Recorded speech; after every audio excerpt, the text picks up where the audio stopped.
OTB AM. With Gillette, put your best face forward with our new and improved razors. Alright, 7:30 this Monday morning, and lots for us to get our teeth stuck into. A massive weekend for Leona Maguire, a massive weekend for Irish racing as Honeysuckle lives up to all the hype in front of the crowds properly. The Dubs, what's going on? How excited are the Kerry people? The full crowds there, full crowds in Armagh. Armagh and Tyrone are back. This is mad. Well, I mean, we are back in so many different senses of the word. Like, I mean, yesterday just seeing...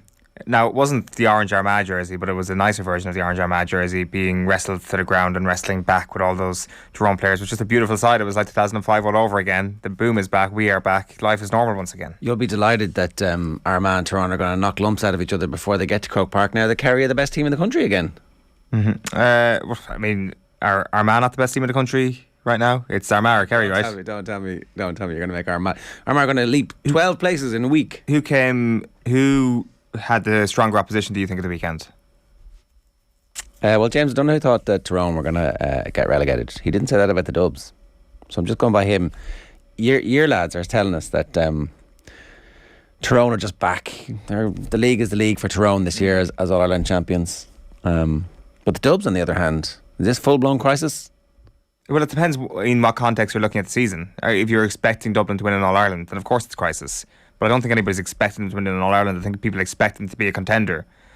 Now, is the performance in the first half of Saturday a team of contenders? Absolutely not. But you're not talking Kerry down after the weekend, are you? That's not your natural instinct. I haven't said anything about Kerry. Kerry were amazing at the weekend. Okay.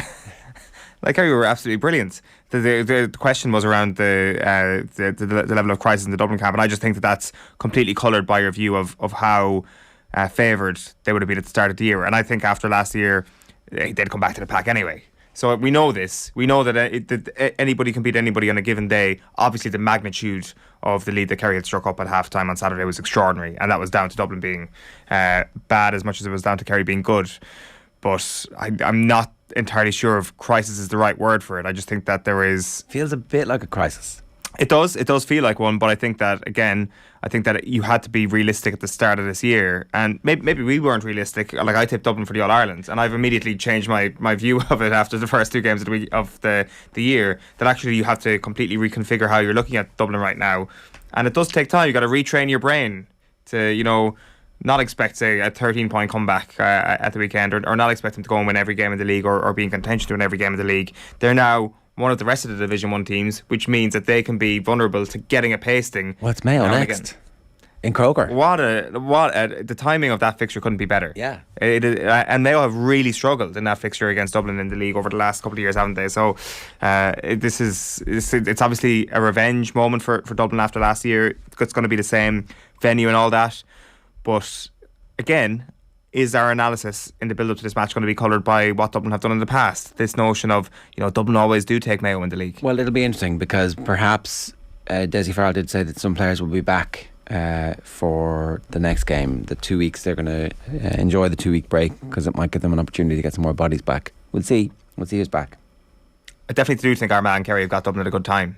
I do think that they are the one team that will grow into this, and as we've seen now at this point, their bench is a real Achilles heel.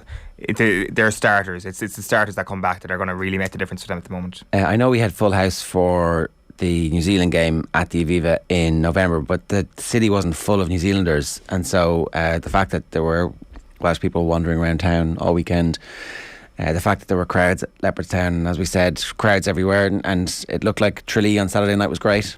The moment I knew I was back was walking down the street in Tralee, trying to get out of the rain afterwards, and entering a pub, and Grace was being sung in full voice by a lot of Dublin fans who had clearly left at like half time. They were all dry and had clearly been on the pints for at least an hour at that point. Couldn't get a ticket because it was sold out, right? Or maybe that was it. And they had completely taken over the pubs at Tralee. The joke was really on the Kerry people because they couldn't manage to get inside the door of any pub in Tralee, and they had to stand outside in the rain as Dublin managed to sing their songs and take over. So that was the moment. And I kind of thought that we were back. And this is what's interesting, is that there were trends that were developing before COVID that are now going to retrend again. And one of those things definitely was the fact that the Allianz League is like one of the greatest competitions in Irish sport. It gives us, I know you're throwing your eyes to heaven saying it should be the main thing, and I totally agree, but it's almost like appointment viewing at this point, I think, like in a way that it wasn't 15 years ago. Even if Kerry and Dublin were the two best teams in the country and they were playing each other on a Saturday night in Tralee, I don't think it's as... But we need to dilute this and have a 1A and a 1B. This is bad for everybody. This is a bad thing, Eoin. This thing you really like, that's very enjoyable, that has energised the whole country, is bad. Yeah. It's bad for you.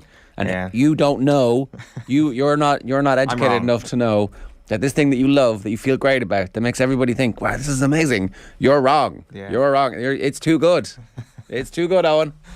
Yeah. Don't get carried away with yourself. 7:36 this morning. We'd love to hear from you. Were you out and about at the weekend? Did you go and see a match? What did you make of everything? We're going to get to the performance rankings in a second. Here's what's coming up between now and 10 o'clock. Declan Maguire, Leona's dad, is going to join us at 8:10 to talk to us about a big breakthrough win. This is like every little mark along the way that you want Leona Maguire to do. She just keeps doing and blasting through it with incredible performances. And what an ambassador, the way that she spoke afterwards, her social media, all that kind of stuff. Just, she's leaning into being one of the leaders of Irish sport at 27. Cyril Farrell is going to join us at 8 to talk about the Galway Hurling. We've got sports pages at 8:40. Anthony Moyles is going to talk to us about the weekend's football. Alan Quinlan about the weekend's rugby. The swashbuckling performance of Ireland absolutely annihilating Wales, as we expected, at 9:10, and some Derek McGrath wisdom at 9:30. But at 7:37, a reminder, OTB AM is brought to you by Gillette. Good morning. Start with Gillette. Put your best face forward with their new and improved razors. Who is in this week's performance rankings? Let's find out.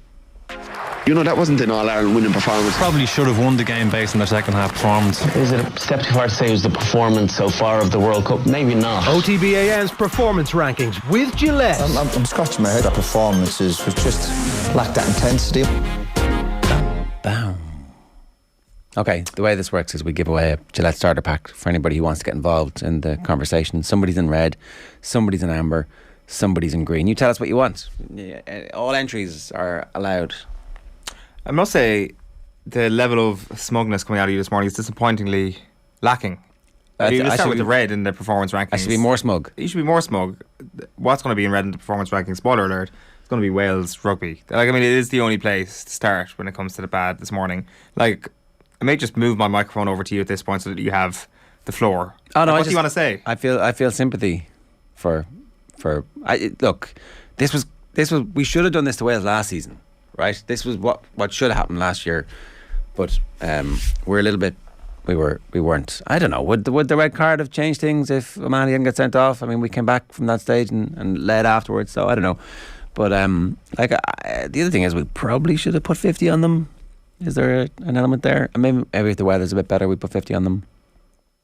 What about your level of satisfaction after seeing Ireland beat Wales? Honestly, really hope that we continue to play well and that there's proper strength and depth, because when the injuries happen, what's going to happen in a World Cup quarter-final? Like, it's terrible, but everything has become about this, how do we beat New Zealand or France? Or both? And it's interesting, just the lack of Wales in your commentary there. Like, there are people tuning in from all over Wales this morning, hoping for you to just twist the knife a little bit. You know, that sort of thing where you just want to be punched when you're down. Just that feeling, just to, make they're this into agony. Punishment. Yeah, that's their kink. Like, I mean, and that would be just give it to them when they're down. You know, that's all they want this morning, and you're just you're not. I feel sympathy. Okay. I feel sorrow. Mm-hmm. I really wish that Margaret Thatcher hadn't ruined the school system. You know, all that kind of stuff. I mean, they looked a shambles, all right. Like, they were bad, yeah. I don't think it's fair to judge them with the level of injuries that they have. But then again, here's the thing: like, all the players who are injured will come back at some point, and the majority of them will be available for them in the big tournament next year. And so they have a load of players now who have experience, who are young, who've been through this. We have a load of players who have the experience of winning the year out. It's like, this is our Grand Slam year, right? I'm not sure, did you see the video that did the rounds on First Take the morning after the Dallas Cowboys got knocked out in this year's NFL? Stephen A. Smith laughing at Cowboys fans.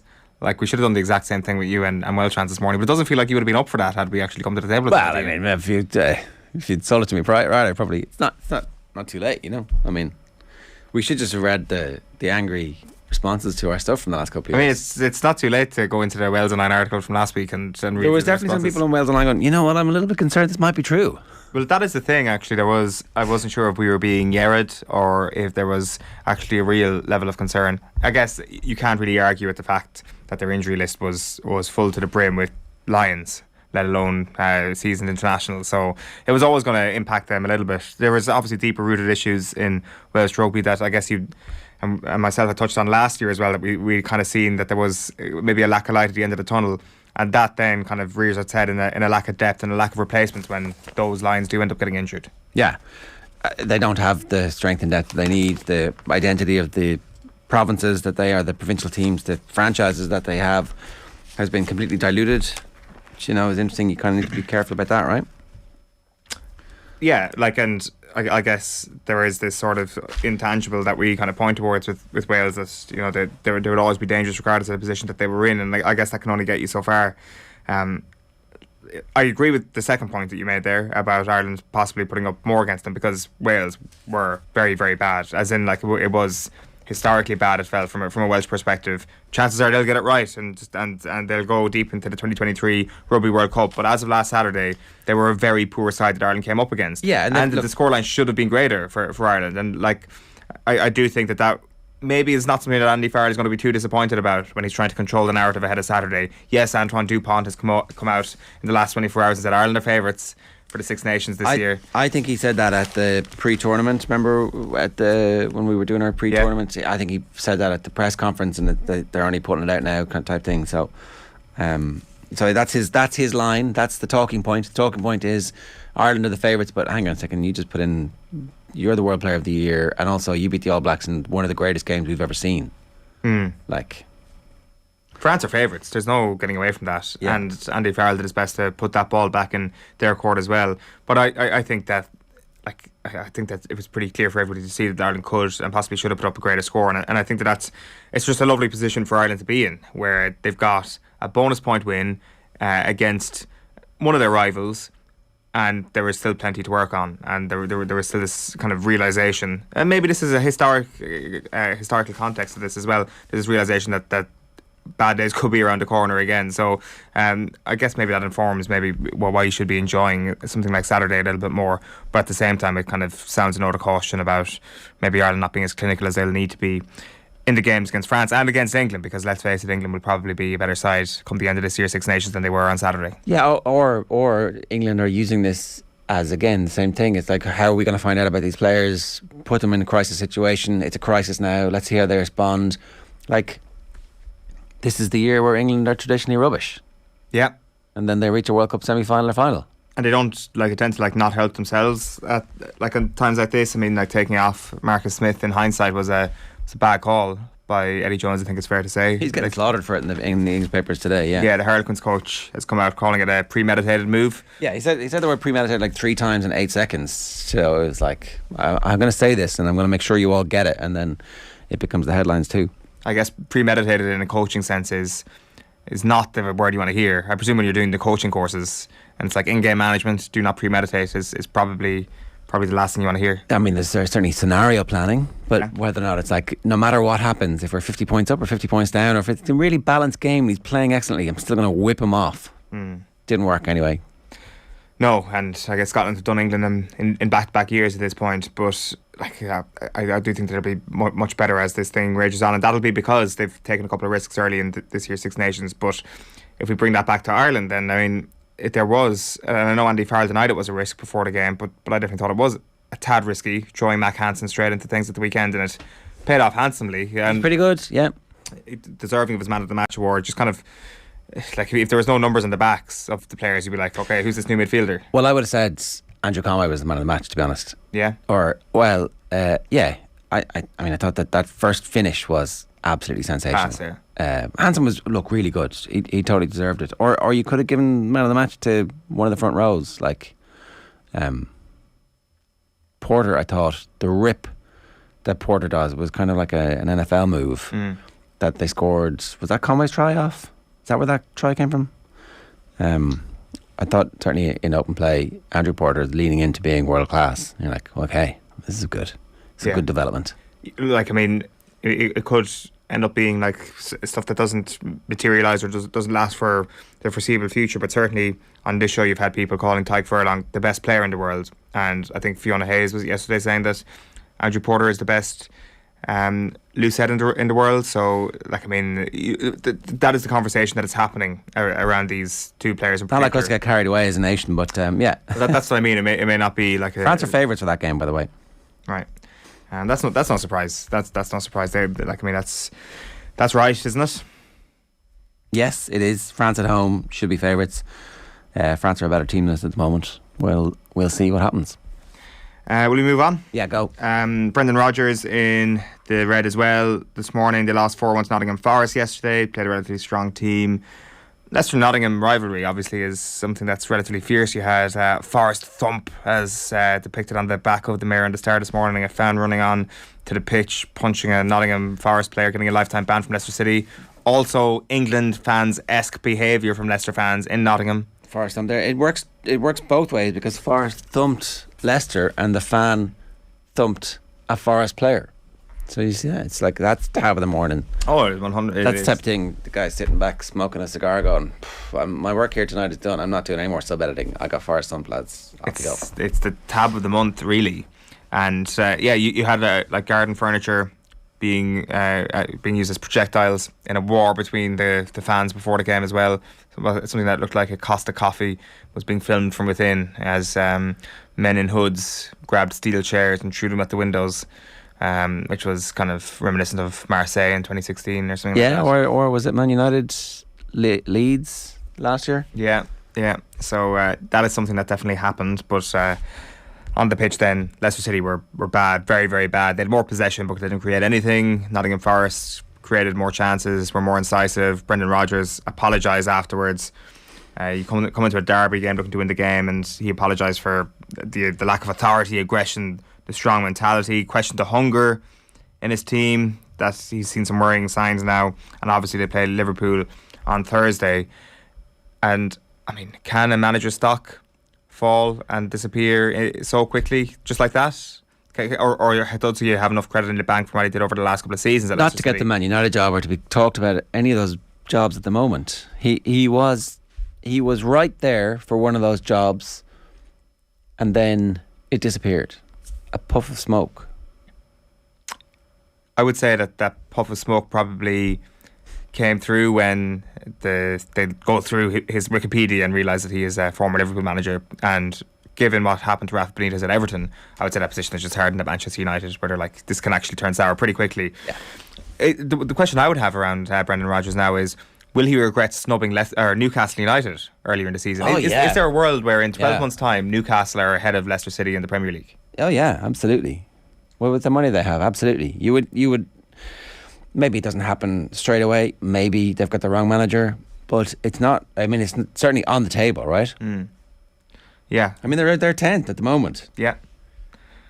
So it's been pretty poor, and obviously, I mean, Vardy wasn't around yesterday for them. Like, it feels like we've had this conversation a lot around Jamie Vardy, and he keeps coming back and playing well, but he is 35 at the moment. Like, there will come a time when Ian Acho is going to have to be the guy, and Patson Daka is going to have to be the guy who scored that level of goals to maintain that Leicester status as a team that could, at their best, be challenging for Champions League places. And is that going to happen at some point over the next little while? I'm not convinced. For anybody who didn't see the game, so Harvey Barnes, James Maddison, Adam Muller-Lukeman, Wilfred Ndidi, Yuri Tielemans, Kelechi Iheanacho all started. Yeah. Obviously they have their centre-back troubles at the moment, but Sionchu is back. They've got no Johnny Evans at the moment. Like, I think that their bill of health isn't one of the things that you can point towards and say that's a factor in them losing that game yesterday. In fairness, I don't think Rodgers pointed to that either. It's just been part of the reporting around the game. It's a reason why they're in 10th in the Premier League. It's not the reason why they lost 4-1 to Nottingham Forest yesterday. It was a bad day, and I think that Rodgers he's got a tricky position to manage at the moment. Like, we've seen Leicester City. Again, this was, I guess, a previous time, but they have been ruthless in the past with their managers. Obviously, with Ranieri getting sacked the season after he brought them to the greatest story in the history of the Premier League. So I'm not for one second suggesting that anything like that's going to happen to Rodgers anytime soon, because he seems to have a phenomenal relationship with the ownership of that club, and he will have a lot of credit in the bank from snubbing Newcastle earlier in the season. But things can change very, very quickly in football, and it does feel that the stock of Rodgers has unfortunately dipped over the last little while, because I think if you looked at it in football and football-only terms, he would have been a good Manchester United manager. I accept that a former Liverpool boss is probably not going to fit the bill at the club. If we move on then to the Amber this morning, we've got GAA officiating in here. I put this in Amber. I think a lot of people maybe think the refereeing was shocking over the course of the weekend. We'll get to Armagh and Tyrone in a moment, but of course there was a very bad decision made in the Kerry Dublin game on Saturday night, where Niall Scully just is sent off for mistaken identity with a black card. He's in bin for mistaken identity. Was the goal legit? Should it have stood? I think there's an argument to be made that it possibly could have. I think that So just explain exactly what happened. Give us the sequence of events. Okay, so I can't remember which Kerry player gets fouled, to be honest, but there was it feels like it looks as if he's dragged to the ground right in front of the goals, and the ball is played out to the wing, and it's chipped in. Shane Murphy seems to lose sight of the ball, hops off his head and into the back of the net. It would have been an own goal, and then the goal is given, the green flag is waved, the ref chats to the umpires, and then after a period of consultation he deems that the felling of the Kerry player in front of the goal would result in a black card. Gives it to the wrong man, gives it to Niall Scully instead, but on top of that he also rules out the goal. Now, I do think that there is a loophole in the rule book where it says that after consultation with your linesman or with your umpires, that you can bring the play back and that the score shouldn't be given. So there is a legitimate rule for that, but I didn't see a clear enough picture of the foul, but it did feel at the time when it was happening, I was like, this goal is going to stand. It was just kind of a home crowd thing where it was like, oh, that's a disgrace, ref, and all that. So I don't know, I think Dublin could feel a little bit aggrieved. Well, I mean, if there's a foul in the build-up, there's a foul in the build-up. Yeah, I'm not entirely convinced though. If Dean Rock's shot had been kicked wide, would it have been a goal kick, a kick out, or would it have been a free for the foul? Should have been a free for the foul, because the foul happened. Yeah, but I think that if the ball had gone wide, I think that it would have been a goal kick. Well, then that's bad. That's a mistake. I do think it was reactionary to the fact that the ball hit the back of the net. Anyway, it's like getting bogged down in chats around referees. I thought that, like, in the Tip-Leash game, there was a case of mistaken identity in the hurling, and they managed to fix that. The referee realised what had been done wrong, and they managed to change the identity of the player who'd been shown the line. And then in Waterford Dublin, I think we had a game that illustrated the best of the black card in hurling, where you had the Dublin keeper get sent off for 10 minutes after a cynical foul and a penalty that was ultimately scored. If you're the Dublin goalkeeper, you're thinking to yourself, I have to do this.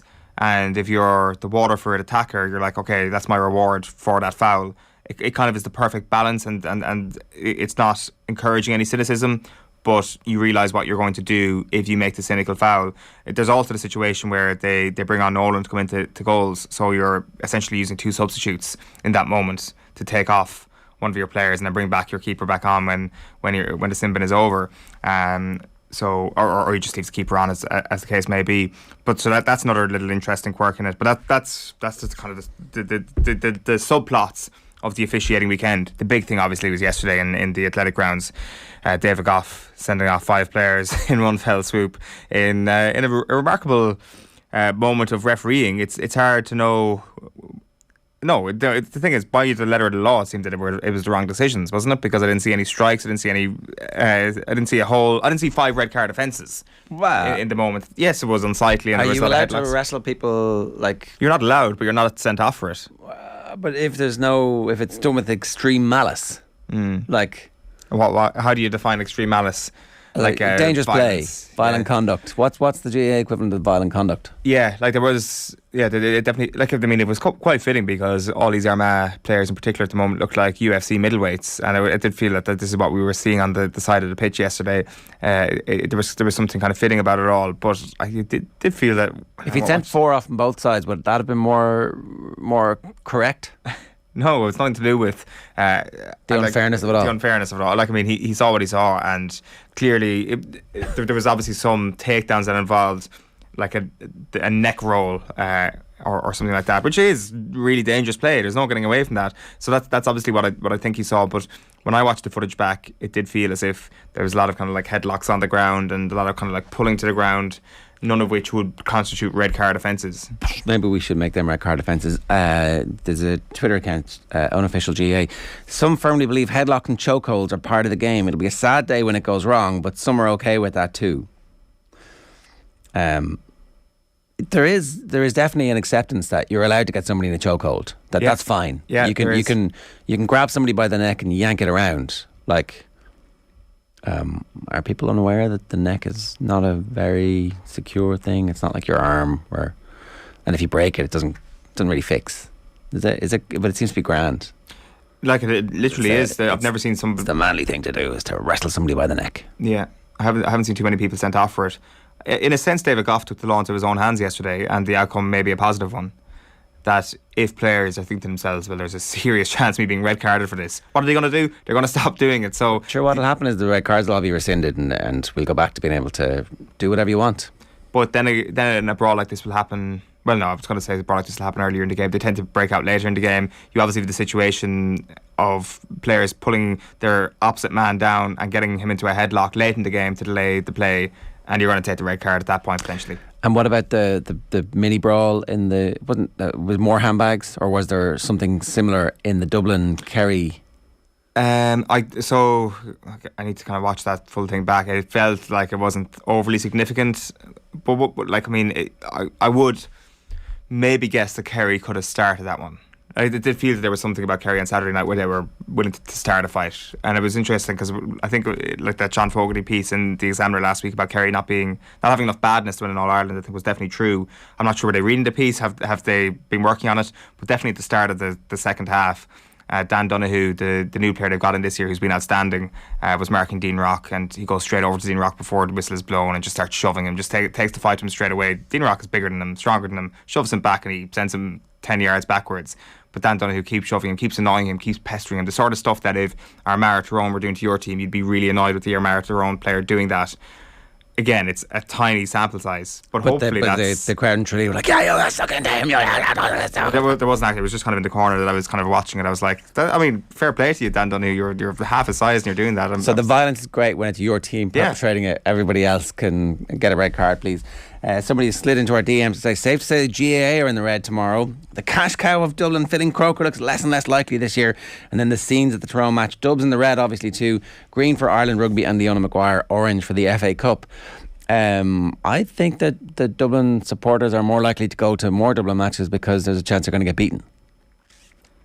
You reckon? I think, yeah, I do. I like, if you think back when they were getting 80,000 at the Leinster final. Yeah, true. It was because they thought that there was a chance they were going to be beaten. It wasn't because they were certain of victory.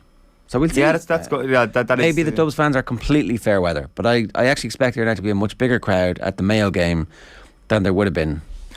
Maybe they do. I think you're underestimating how much they hate Mayo. Like for a team that have beaten. Well, 22,000 is what you would expect, right? Because that's kind of it's hovers between 18 and 22,000 is the official. So I think it's going to be more. Yeah, no. People are going to be like, oh, let's go and see what happens. And there's fair weather fans in every county as well. Like, I mean, once teams are winning 6 in a row, there's obviously going to be a whole cohort of people who want to hop on the bandwagon once you get to the quarterfinals and semi-finals. It's only natural. And those people will still be there this year if they get that far.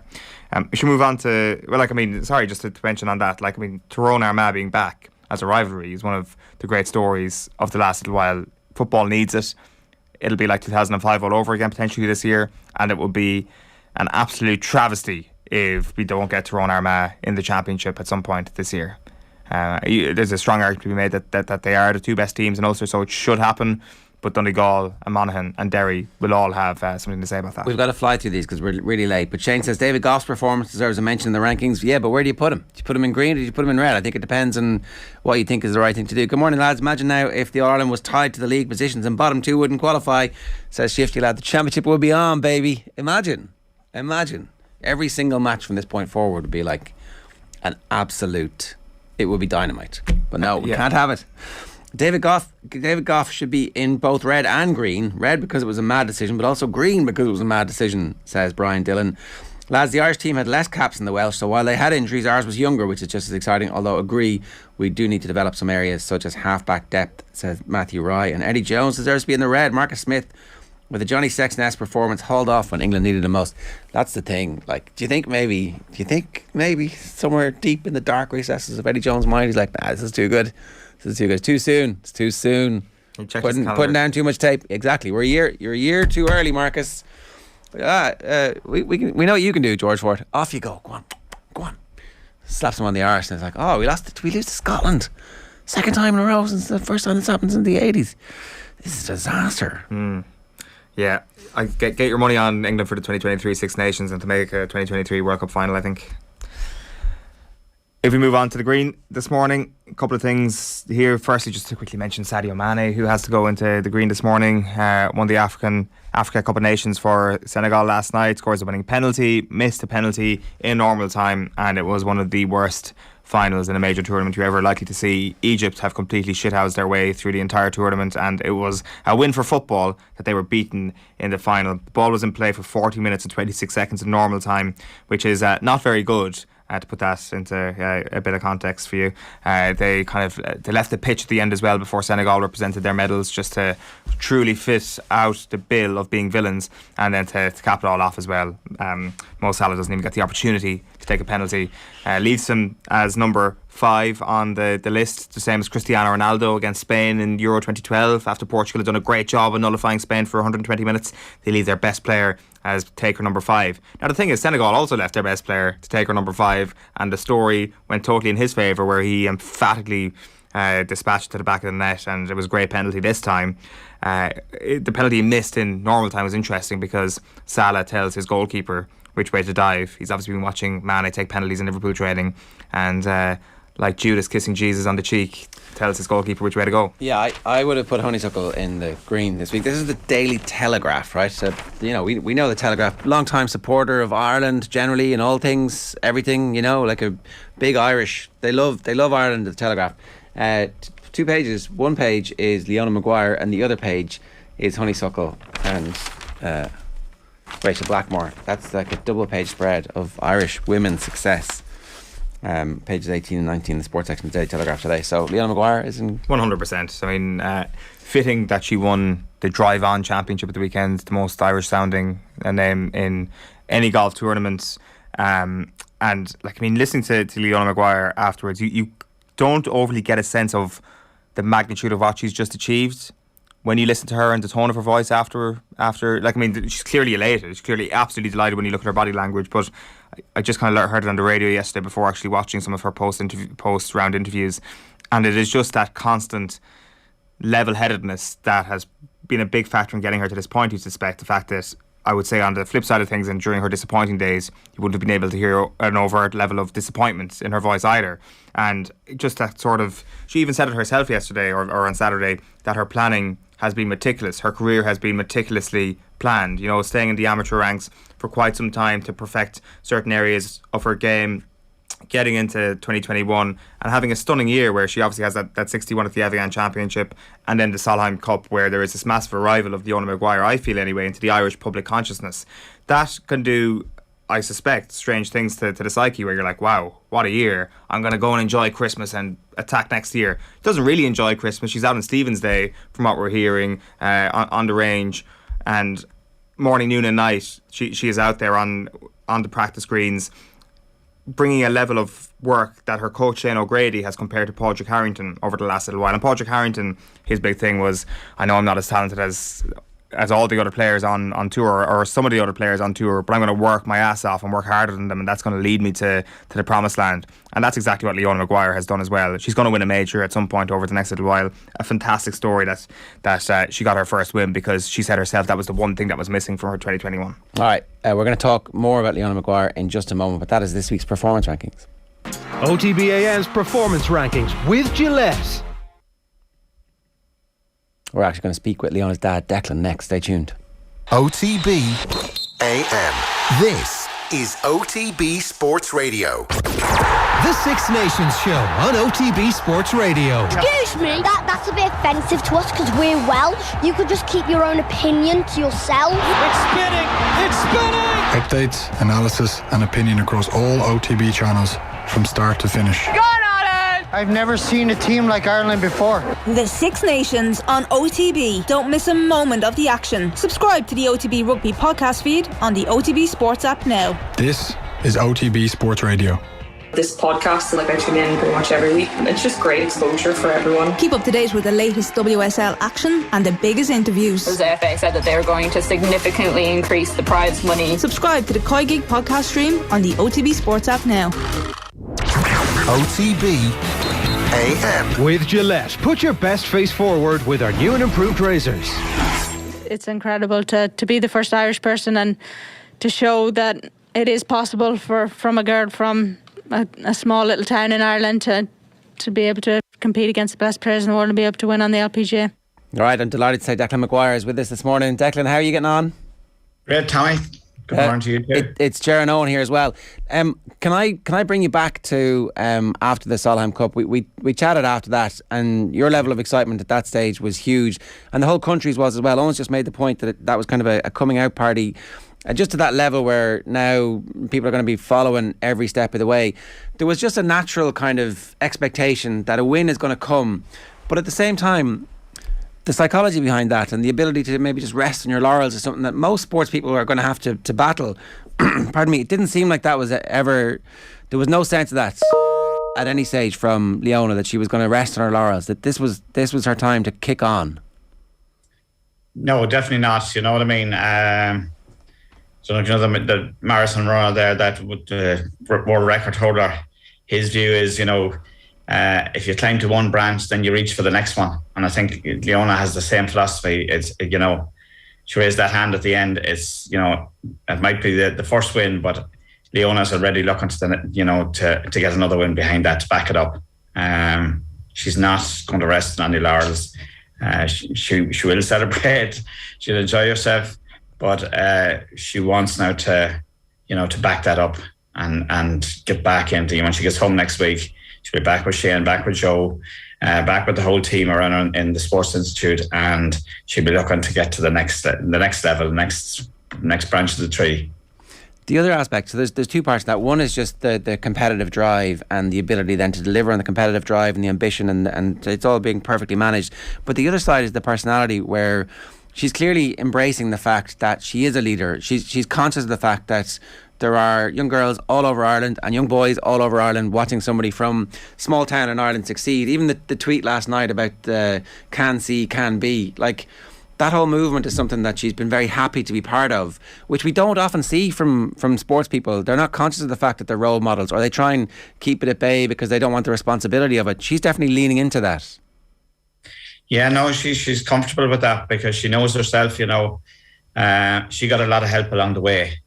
Back to I remember the time that Darren Clark put a lot of time into the Darren Clark Foundation, and he brought them up on weekends, Lisa and ourselves, Eoin got to them as well, where they got up for a weekend, all good golfers, anybody that maybe had won some tournaments or were doing well at junior golf. Darren brought them up for a weekend. They were treated like pros for the weekend, got the latest equipment and, putters, wedges, whatever. And I think Leona's led on from that. She hopes to be, giving something back and encourage, because that's what it's all about, is developing the game, encouraging other young golfers or young people to get an interest in sport, and particularly girls, because, and especially in the teenage years, it tends to, maybe more girls tend to drop out, whereas Leona's view is, keep playing, couldn't be doing anything better than being out in a golf course, or if you're into running, being out in the running track, or ladies football, or whatever it might be. And if anything she can do to help that, she will do that. It's great that she's using her platform at the same time as being successful, that she can juggle these responsibilities. Because again, we keep hearing from the sports people, oh, look, I'm in my bubble, I don't really want to get involved, I don't want to talk about anything beyond the next game. But actually Leona's like, I've got an opportunity here, get out and play, like, dream big. That's it. It's a case of, if you don't dream big, you're never going to get there. You have a certain amount of talent, as that Bill Belichick used to say, talent sets the floor, character sets the ceiling, you know what I mean? And Leona, there's probably a lot more talented golfers have been around than Leona, but Leona which I think she lacks in talent. She'll make up in character because she will give it every last drop she has, to achieve what she wants to achieve. And she is very driven. She's very focused. She'll leave no stone unturned. She'll take the advice that's going, you know what I mean? And she's got a lot of good advice. She had an hour phone call over the Christmas there, a Zoom call with Paul McGinley, and he's been a great mentor to her now over the last number of years since she turned pro, as she was turning pro. And it's people like that has given to her, and likewise she then, has no issue with giving back to other people and encouraging other people to maybe someday, match her and even be better than her. What is it about the message that someone like Paul McGinley gives to Leona last Christmas? Is there a certain aspect that she worked on in between 2021 and 2022? I think the biggest message, that Paul put across to her, is there's no magic formula. It's simple things done well. Small. If you're making changes, small changes. Don't change anything. Don't be too drastic with anything. Look for the small areas that you can improve, not for the massive changes where you're going to, get the latest thing that's on the new coaching thing that's out there. Stick with what you know and stick what you do well, and improve your strengths and look at your weaknesses and not focus too much on weaknesses, but improve every aspect of your game. Where you can get small changes and not be thinking that you're going to get massive changes. Like, there's no point Leona thinking she's going to go out in the golf course and outdrive Nelly Corda, today or tomorrow. That's not going to happen. So it's a slow process, and you focus. And I think that's what she's done. And I think you maybe heard her there at the weekend talking about the time she's put in there lately on wedges and that. And it's paying off, where she, bit like Richard Bland there, we were talking about that last weekend and how well he had done in that tournament. I think in the last 9 holes, he looked out of contention in that event that he ended up in the playoff that Victor Hovland won, and he had to get up and down 3 times for par, which he did. And then on the 17th, where they were all sort of driving the 17th, he laid up, wedged it in, hold the birdie, and he did again the same on the 18th, where he laid up and then went for his 3rd shot and ended up birdieing to go into the playoff. So it's playing to your strengths, really, and that's what Paul McGinley, stressed to her. Play to your strengths, Leona. Know what you're good at and focus on that, and then try to improve in small graduations as you go along. The other thing is that there's been pressure, I suspect, in being so well known at the forefront of the women's game in Ireland, but every step of the way she's been able to deliver. Does she feel that pressure? Does she get inspired by that pressure? Does it not exist? What's that relationship like? I think Leona, she's one of those characters that, works on pressure. I listened to Andy Farrell there at the weekend, talking to me. He was saying, they were asking him what he liked about the job, and he said he loved the pressure of it, being in the heat of the battle or whatever. I think Leona loves that. I've always said that Leona's always at her best when she's in the mix on a Sunday or Saturday, whatever the last round is. If she is in the mix at that stage, you know what I mean? She, whatever it is, she just seems to go into a different zone at that stage. And she never backs off. She won't back off from anything. I know maybe on the 18th, the other evening, she knew that she had nothing to gain, by going for the green and 2. So, and I'm sure Dermot had a big say in that as well, that he wouldn't let her go for the green. But had she needed to go for it in that situation, she would have gone for it. She wouldn't have backed off either. So she just, I think pressure, for some people, pressure, it's hard to manage pressure, and it probably ends up at the end of the day making the difference when you get into a tight competition, whether you can handle pressure or not. But I'd never fear from Leona, in that situation. She, it's like Solon Cup, when she got Nelly Corda and Jessica, she loved that. And in actual fact, I think I said that to you maybe the last time. Yeah. On the last day, she was hoping she was going to get Nelly Corda. She wasn't looking for, an easy match or anything like that. When she's in that situation, she will want to play the best, and she will want to match herself off the best. She's not going to say she's always going to beat the best, but she will always, I think from we started playing, I remember when they started first, they were going to America to play in the junior tournament, we entered the ladies stroke play event, and there were only 12 at the time. And I'd say a lot of people wondered what the mentality was entering the Irish stroke play at 12, and why were we even there? But the sort of mentality was, look, that this is the best that's in Ireland at the moment. We're going to see what the best is, and then from there we can work a plan. And I think that's what we've always tried to do is look at who's the best, and then try and get to that, match yourself against them. And it's like all the teams there in the last, 6 years, Kerry and the Mayos and that, they've been looking up to Dublin, and Dublin have been the best. And, they might be going through a transition at the moment, but they have been there, as an example to everybody to, what to achieve. And that brings the levels up of everybody. And it's the same idea with Leona. Leona will work off the best, and hopefully, one day get to that world number one place, as a result. And does she change, do you find, when you actually, you get to a point like the Solheim Cup and the response is so great? Like it's absolutely sensational. It's historically good, the response. That point you're talking about, when you're in the mix on a Saturday or Sunday, that Leona rises to the occasion. Every time you get the confidence of rising to the occasion, does she become even better at that point? Because the risk taking and the aggressiveness is something that gets validated in a way.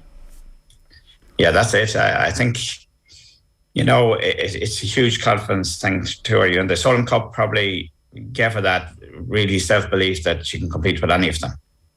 But then she, we talked to the other night after it, this one she had to do it on her own. But I think when you do it once, that was my little bit of fear or whatever, I suppose, from a parent point of view, is that, lots of teams, lots of individuals get to a stage where you have a chance to win, and for one reason or another, bit of bad luck or maybe a wrong decision or whatever, you just don't get it across the line. And then if that sets in, it can have, sort of a lasting effect, and it's always there in the back of your mind. So I think the earlier you can overcome that hurdle, the better chance you have of going on then. And I think that's what the weekend will do to Leona. It's, she knows herself, it's only one tournament. It's early in the year. She probably, even at this stage, Joe that plans out her whole, program for the year, wouldn't have been thinking she would win this early, wouldn't be picking her for this early. So hopefully there's a lot more to come as the year goes on. Declan, you mentioned that she is pretty pressure-free when it comes to these white heat of battle moments. What about yourself and the family? Was it a pressure-free moment for you watching the conclusion on Saturday night? Yeah, no, I'll be honest, lads, I'm not a great fan of watching when Leona's playing. I prefer Breda watches everything, and as I'd be sort of maybe thinking what could go wrong or what mightn't happen, you know what I mean? And I prefer to kind of either watch at the end or re-watch the whole thing afterwards and then chat to her about it then. I don't really enjoy the watching of it, to be honest. Well, you're going to need some help with that, I suspect, because you've got like a long future ahead of you of watching Leona be in contention. So I don't know. Do you need a few sessions with a sports psychologist yourself? That's it. But no, in sports psychology, in fairness, Leona, she had a chat with Caroline Curran over the Christmas too, and Caroline, I think I told her, look, I'm very impressed with what you're doing, and I think you're in a good place and you're in a place to win. So that reassurance from someone like Karen Curd that has been up there with top teams, top athletes, I think that gave her an extra boost of confidence as well, knowing that, look, I don't need to do anything different. I just need to stick to what I believe, stick to what I'm doing, stick to my practice routines. And as you said yourself over Christmas, I've never seen her work as hard as she did over Christmas this year. When people were home, and that's Leona. She likes to be in her own bed and likes to be in her own, surroundings or whatever. But and everybody else probably was watching, the Christmas movies and on Good Day or whatever. You know what I mean? Leona was really focused this Christmas. Probably the most I've ever seen her. herself and her sister have become a great team as well. I know you guys obviously weren't out there, but like it's great that there is a family member on the ground keeping an eyes and ears open and just making sure everything's okay. Yeah, no, Lisa's been terrific for Leona, you know what I mean? And it's brilliant. It was a brilliant decision of Modest to keep Lisa involved because, you know, when it comes to all the organising in the background, you know what I mean, making decisions on certain things, whatever, Lisa's there, and Lisa's puts Leona's, you know, interests first, you know what I mean? It's to have somebody that was there that played at that level, you know what I mean? At the end of the day, as an amateur, Lisa probably was as good as it was around, you know, European individual champion, name and few, you know what I mean? Lisa been there, sort of done it. Now, choosing a different route now, you know what I mean? But Lisa or Leona couldn't have better than Lisa in her bag. And that, and on top of that, Dermot Byrne, who came on the bag last year. And that, you know, Lisa was a sort of, I'll be honest, made a call on that to Leona, you know what I mean, advised her, you know what I mean, and then when Dermot became available, it was no-brainer, and I think he has been a big plus too for Leona, you know, in terms of that, what you were mentioning earlier, that whole confidence, to have somebody that, you know, she said herself, when she was talking to us afterwards, you know, when Altamara had those runner bodies at the beginning, you know, Dermot was ultra calm, you know, just stay patient. Your chance is going to come, you know, keep waiting. And, you know, terrific that it did. And, you know, I think that gives you that bit of confidence. Leona knows that, you know, if Dermot says something, you know, he's not just saying it for the sake of it, or, you know, he knows what he's talking about and he's been there, he's done it, you know. And again, Paul McGinley, I think, had an influence too on Dermot coming on the bag, and that's been a great plus as well. Look, it's brilliant. I mean, it is sensational that you know, the markers of success have all been surpassed all the time. You know, Solheim Cup, it's great to get on the team, but then you go and you dominate, and then it's like you can shoot low scores as good as anybody. You can go toe to toe, and it turns out inevitably she is going to be going toe to toe with Nelly Corda at some point, and there will be some major prizes on the line in the future as well. So she's going to get what she wants as well. That's the other thing, is like all the thought processes, all the hard work, all the advice is all kind of coming together at the right time. It's incredibly exciting, Declan. Yes. No, it's at this stage of the year, you know what I mean, with the restrictions lifted, you know, people, you know, have had a tough 2 years. You know, it's funny, you know, yesterday I was down, my sister had a serious operation there just before Christmas, and down to visit her yesterday evening, and you know, she's having difficulties, you know, after it as well. So, but it's amazing the lift that it gave, you know what I mean, to Kitty and the family, you know what I mean, to distract from, you know, the health problems she's had or whatever, and it gives a lift to people, you know, when something like this happens. And no more than, like, you know, it was a brilliant weekend of sport, you know, starting Friday night down the 20s, watching them, you know what I mean, and the future Irish rugby's great. Then Saturday the matches, you know, so the golf, you know, we're very, very lucky to have that, you know, when, especially in January, February, this time of the year when everything's dreary and the weather's not so good, and so it just gives everybody a lift, and long may it continue. Exactly. Leona brought a little bit of Florida into our lives on Saturday evening, which, you know, we're very grateful for. Congratulations to everybody, and thanks a million for joining us again, Declan. No, thank you, and thanks for all the support. It's Declan Maguire there. You're going to hear from Leona on Golf Weekly this week. She's talking to the lads tonight. If you want to listen to that, get over to otbsports.com and or Golf Weekly on Patreon, and you'll be able to hear that full interview with the newly minted first ever Irish winner on the LPGA. It's an incredible story. It is, and it is one that I'd love to get sort of the inside track on, even like currently over the next little while. It's really interesting that she's coming home for a while, going to the Sports Institute for a while. Like, this career has almost been created in a lab, and it continues to go in that direction. Well, the planning around everything and what the next step is going to be is very, very interesting. Paul Fitzpatrick put her on the Mount Rushmore for Cavan, and had to argue with people on Twitter about it. it turns out he was correct. Hopefully he'll write the book that gives you the inside track and all the details of it. Although we've got a fair degree of insight there, to say the least. Like, I hadn't realised that Caroline Curd had been involved in the Leona Maguire story in the not too distant past. Paul McGinley's influence had been mentioned last year as well in the aftermath of the Solheim Cup, but he consistently seems to have an interest in Leona Maguire's trajectory. He'd obviously noticed the path that she was on some time ago and realised that she was destined for the very top. And I mean, it would take someone like Paul McGinley to properly understand what that winner's mentality actually is, and that is clearly the one of the most important things that's taken her to where she is at the moment. Yeah, and just to reiterate, I don't think that we should take for granted the fact that she's willing to talk about being a role model, because so many sports people are insistent that, oh, I'm just a business person, this is just my job, I have no connection with that stuff, I'm not paying any attention to that, that's for other people to decide. She's like, no, can't see, can't be, can't see, can be, I'm part of this movement, and it's a wellspring of very important conversation that we're having around female participation and dropout rates and all that kind of stuff. She's like, I'm going to talk about that. I'm going to use my platform for the benefit of the society that I've come from. Many of our other professional sports people are footballers and are golfers, and they could learn and take a little leaf out of Leona Maguire's book, I would say.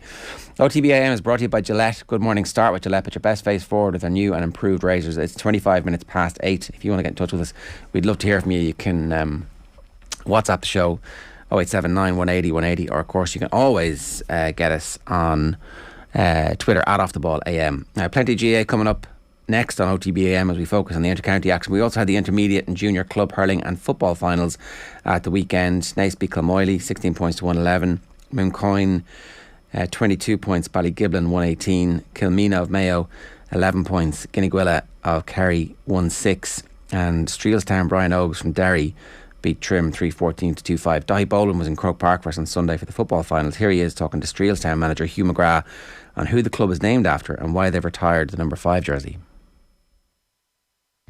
For anyone that doesn't know, that they may have been looking at the match programme there today, even on the TV screens, noticing there was a certain number not there on the club. Can you just give us the reasons behind that? And again, regards to even the club name. Yeah, well look,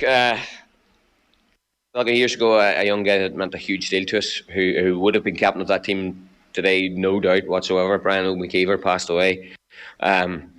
You wonder about how you can pay tribute to somebody like that, who's such a huge character around your club at even a young age of 17. For us, it was a no-brainer. It was just, we are very happy to attach that name to our club. He wore the number 5. He wore it with absolute pride. We didn't think anyone could fill that jersey in the same way that he did. So that jersey was retired. Steelstown Brian Oakes. Brian played with an absolute appetite for football. Just had a tenacity that you just couldn't match. This team have paid him a huge tribute today, with not only the way that they played today, but the way he played to get here. You go down to 14 men, and that spirit just came through the spirit of Brian Oakes. Superb. And we're very happy for his family that they're still part of our group. I can tell you now that they'll be very proud people tonight, and I hope they've enjoyed this run this year.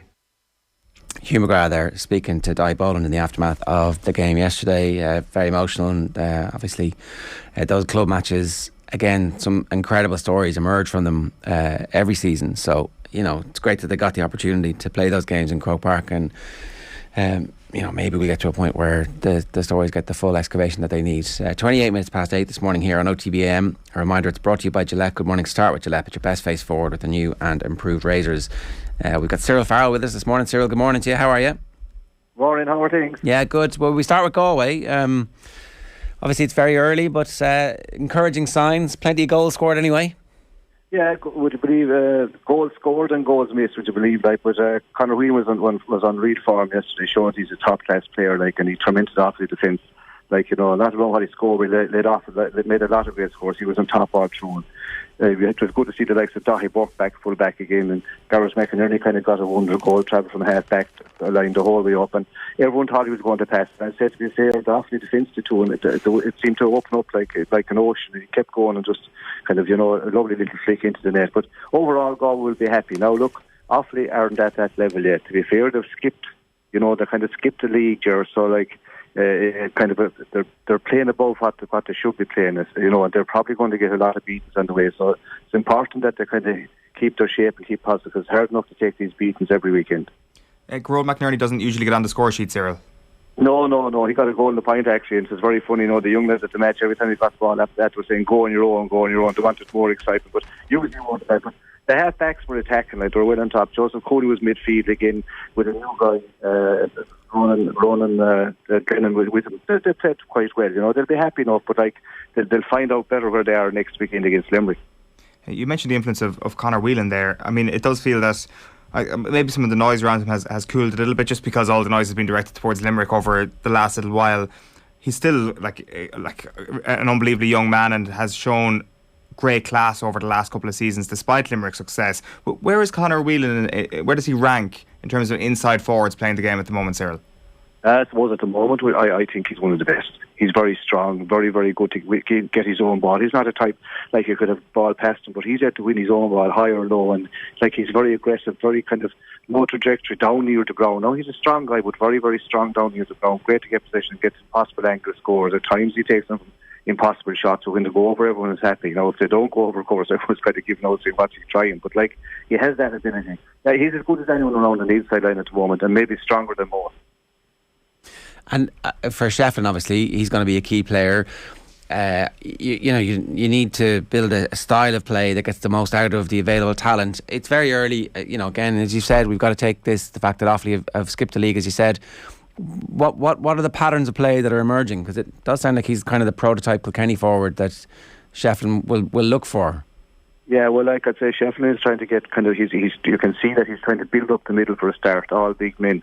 Yesterday he had Dahi Burke full back, and he had Garrod McInerney kind of centre back, wing back. There's two there now, they're to move around so much. Midfield, you had Joseph Cooney and Ronan, the young Glennon, they're big men as well. And he had a Jack Hastings inside centre forward. Now Jack would play most of his club, he plays all his club hurling with Limerick, but he has a back, but he's a big, strong fellow under the high ball.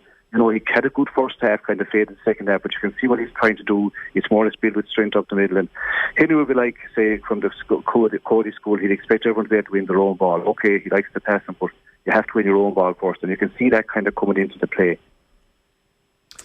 That's pretty much in the context of Limerick, Cyril. Is this, if we're calling it straight here, that they are leaning into the fact that they are a team who seem well capable of matching them physically?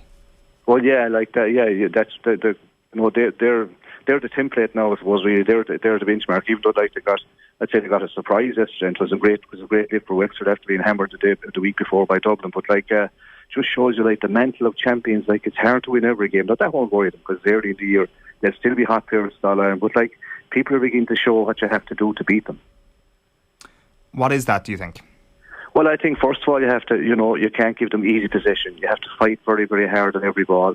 You have to crowd the middle really, and when they have the ball, you don't have to dive in. You have to kind of cover their runs. Everyone has to cover their run. If there's a wing forward going up the pitch, say the corner forward has to go his man. Everyone it's all defence once they're on the ball, because if you give them space, they're very good at kind of these flick passes 20 or 40 yards, when they've ever moving. And, that's the one thing that Wexford they made it a battle. Now, anyone that goes down to Wexford Park, it's going to be a battle anyway, because the Moreland Pier Stadium, there's always a breeze in the place, and they're very used to it down there. It was a great, yesterday, it was a great day for them, and it was it was a wake-up call probably to Limerick, and it won't make it any easier for Galway going up next Saturday night to Limerick, because now Wexford or Limerick will be kind of saying, forward, we have to get our act together. Mm. That's brilliant timing for that fixture as well. It's interesting when you talk about what Wexford tried to do yesterday to make it a battle for Limerick. It felt that Waterford had some success in doing that in the early stages of their game in the championship last year against Limerick, and obviously Limerick blew them away after that. Is it a sense here where you almost need to pick your moments against Limerick, where you tear into them for a little while and almost need to just time your challenges and time the ferocity of the challenges a little bit better, rather than saying we're going to do this for 70, 80 minutes? 100% sure, because last year what Waterford did for a good while, but weren't there to maintain it. So as you say, when you're attacking, when you're fighting for this ball, you have to be ferocious in it. But when you're defending, you have to be the very same. And there's time when you have to everyone goes into defence mode. And Waterford are getting, they're a bit like Limerick that way. They're developing on the whole time. But the big thing yesterday for Wexford is the likes of Paddy Folio's back on the pitch again. A big influence in Wexford. Matt Sheahan, they had great games at the back. Now the goal was maybe fortuitous enough, but it was a good one. Young Dwyer kept going. Okay, he scrambled a good few yards, but he got a shot in. You don't usually get away the shot like that. Limerick full back line is still very, very good. Like they didn't let anyone down yesterday, but definitely it was a kind of a day. Matthew Hanlon, Paddy Foley, these lads really stood. They're strong men, and they stood up to the mark, and they'd relish that kind of a challenge.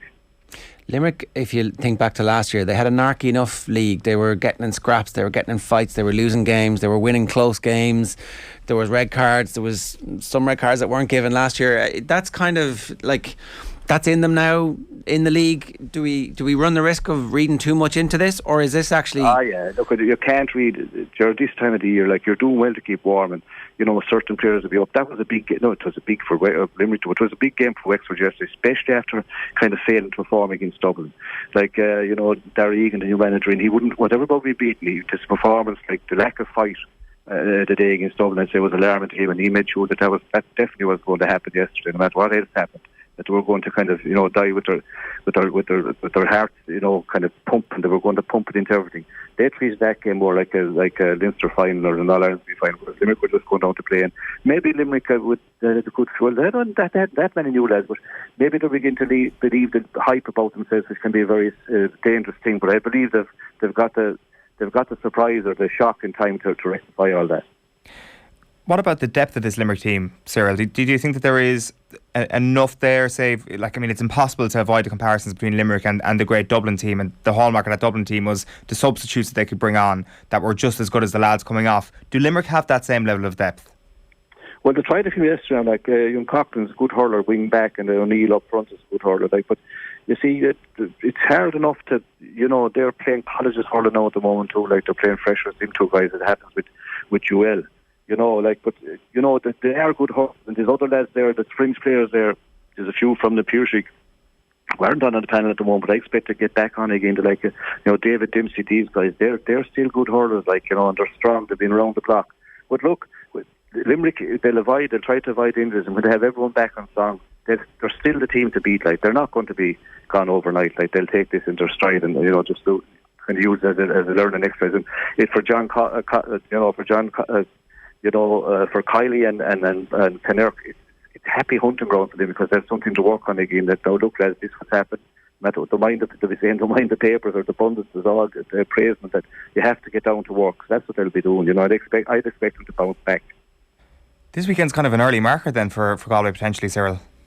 Yeah, it is. Yeah, it's early for Henry in the sense he'll know where his players are, and he'll know where the new lads are. Like, we kind of know what you're going to get out of Dahi Burke and Joseph Cooney and these guys. You don't know about the new lads. It's nice yesterday, you'd like to Tom Bannon, who's been there before, Ger, but was always injured. He had a fine campaign last year in his club, Crockwell, and he showed it again yesterday. The other lads are coming in now. Most of them are playing Fitzgibbon hurling with the two colleges in Galway, and they're kind of out during the week. Brian Concannon kind of kicked off yesterday injured, and that'll be a concern for Jeffrey Linsky, who's over the NUIC team, because he's good. He's one of kind of the regulars as well. But a lot of these guys are playing double matches during the week, so Fitzgibbon will be soon over, of course. It'll be just down to Galway then, or down to the single county. You can take the invitation here to overreact to anything you've seen so far in this calendar year, but who do you think is the second best team in the country at the moment? Well, do you know a team that's impressing me at the moment now? I know it's early in the year, and they only drew yesterday home, but Dublin are impressing me, because everyone is telling me, well, they're very, very fit. But you can see the pattern in their hurling, they're at it. Matty Kinney hasn't had it for 3 or 4 years. They're playing the short ball, the long ball. They're supporting play off the shoulder, taking teams on with the running game. Now, yesterday, I only saw a bit of it in the highlights. I didn't see it all, but yesterday it was the two teams were the same. Waterford played the same as Dublin, or Dublin played the same as Waterford, more or less like Limerick, and maybe just not up to that level yet.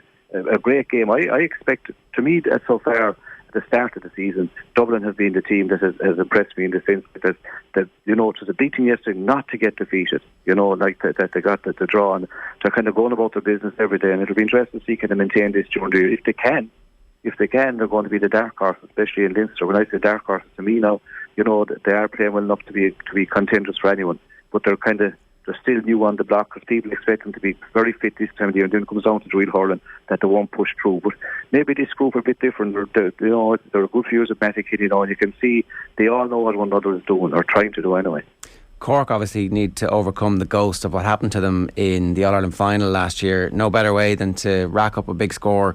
I'd love to see them come through a close game in the next couple of weeks, just to see that there's no hangover. That is you fellas like coming through from that a very good under-20 team as well. Look, Cork are very good hurlers. Like this, their skill is lovely to watch, and if you give them room, as I always say, if you give them room to dance, they will dance. Like, you know, but even beating Clare well Saturday evening, they still conceded a lot of scores as well, which is worrying. But like, you know, on their day, they'll hurl anyone. Look, last year with Limerick, like Limerick with their physicality and type of hurling just blew them out the gate, which they're capable of doing to anything. But I think Cork will learn from it. And, you know, their under-8 structure has gone very strong the last few years.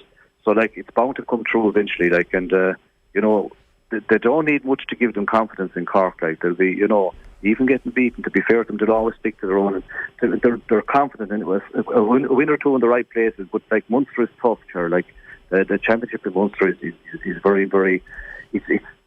It's a savage championship, so that's going to be a test for them. But I expect them, you know, they have good hurlers, and you know, it's eventually going to come true. Just one last thing from the weekend, Cyril. You mentioned the Dublin Waterford game, good game, and also it seemed that the rules are working. What's your early impressions been of the black card this year? Because it does seem that if you're taking that game in isolation, that it's had the desired effect. Yeah, I think, Jerry, it'll be past Congress that will come in fully. Like, whenever they have a look at it, it seems to be working anyway. Like, you know, a lot of the hurling fraternity didn't want to come in saying they don't need it, but you can see that they do need it really, and it's working well. And, you know, it's the referees' interpretation of it. Like, that's the big thing, really. But to be fair to the referees that I've seen in the last few weeks with the Welsh Cup now and with the league, that they're doing very, very well. Like, and with all the little tweaks, a lot of the supporters that be roaring at them don't know the rules. You know, it's important that they explain it to everyone. But I can see it being kind of coming in for permanent. And it was lovely to see yesterday as well, no break, because like these breaks would turn out to be like volleyball or that you could, you know, you make the first 15 or 17 minutes and you survive. And like, I know it was supposed to be a water break, but everyone was used as a coaching break as well. And you could kind of reorganise yourself and reset yourself. And you usually found that the team that was doing well in that before the first water break, you know, the other team, the opposition did better the second time around. So now, like, if you're under the cosh, there's a full flow for the 35 minutes. I think it's a better contest that way. Yeah, I think you're dead right. That's going to be very interesting to see what happens, because you won't have the chalkboards or the little board out. No. You can have them at half time inside the dressing, but like, there's a long way to go. It's you know, that last 5 or 6 minutes you can be up a good few points, and hit a few soft scores, and you're not up what you should be, or you can stretch the league going into half time, which is a great time. Then you get in and, you know, reorganise yourself again. The other way around, like, I know it fulfilled its purpose. Like, but to me, it's great to see back to 35 minutes hurling flat out. Cyril, great stuff. Great to have you back. Thanks a million. No problem. Thank you. Cyril Farrell giving us some thoughts on the weekend there. The thing about the black card and that's not a goal scoring opportunity, but like, Kyle Hayes gets the ball in the half backline, it's a goal scoring opportunity. Yeah. Carol McInerney gets the ball, it's a goal scoring opportunity. Do you know, like, he's too far from goal? No, this is hurling. You can score from anywhere. Yeah. Beat one man and you're through 1-on-1, and like, they can hit the ball pretty hard. Yeah, like I guess it's the moment you're kind of talking about there is possibly one of the Gaelic rounds last year. That Tipperary moment where somebody was fouled out by the sideline, and there was the double jeopardy awarded to the opposing team. So that annoyed a lot of people, and I think maybe more clearly defining it could work in their favour. I can't, like, I mean, the vote going to Congress over the next little while about that goal scoring opportunity and the number of metres you need to be away from the sideline, for example, makes sense. It'll just be interesting to see how it's actually carried out in practice, because it's already a pretty hard game to referee. The last thing the referee needs is to be thinking to himself, is that 20 metres away from the sideline? Is it 15 metres away? I can't really tell. So it's a confusing game, but by and large, I think the yesterday kind of showed that this will have a really positive impact on the game. A couple of comments from a little bit earlier on. If you want to get involved, you can leave a comment in the YouTube stream. Matthew Rice says, lads, the Irish team, I did that one, sorry, less caps. Eddie Jones deserved to be in the red. Marcus Smith with a Johnny Sexton-esque performance hauled off when England need him most. Some more. Shifty Lad was in touch again to say, Jerry, you always quote, never give a sucker an even break. Put your foot on the throat and push down on poor Wales. I mean, look. France play England and Scotland away. Historically terrible venues for them, says Dahi O'Shaughnessy.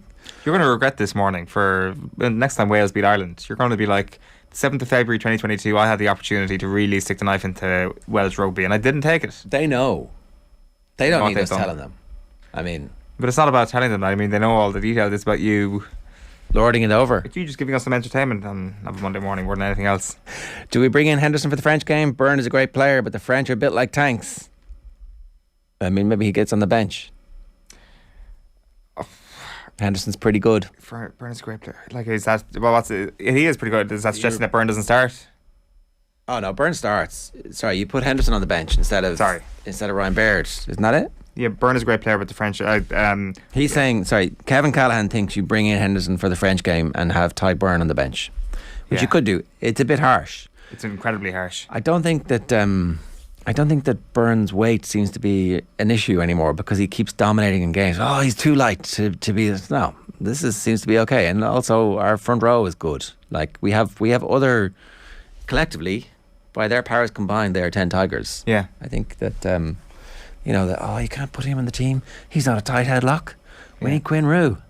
Yeah, I think that narrative has changed quite a bit. I think it's funny, isn't it? Yeah, Byrne has been absolutely sensational this year. It's a great, like, I mean, the whole talk in this part of the world is there's not enough second rows, or we don't produce them naturally, or whatever. And I think if Henderson is your sub coming off the bench, or Ty Byrne, I mean, that's amazing depth. Like, of course, you're hoping that all three players are going to be fit, and James Ryan in a fairly attritional position, and that's not always going to be the case.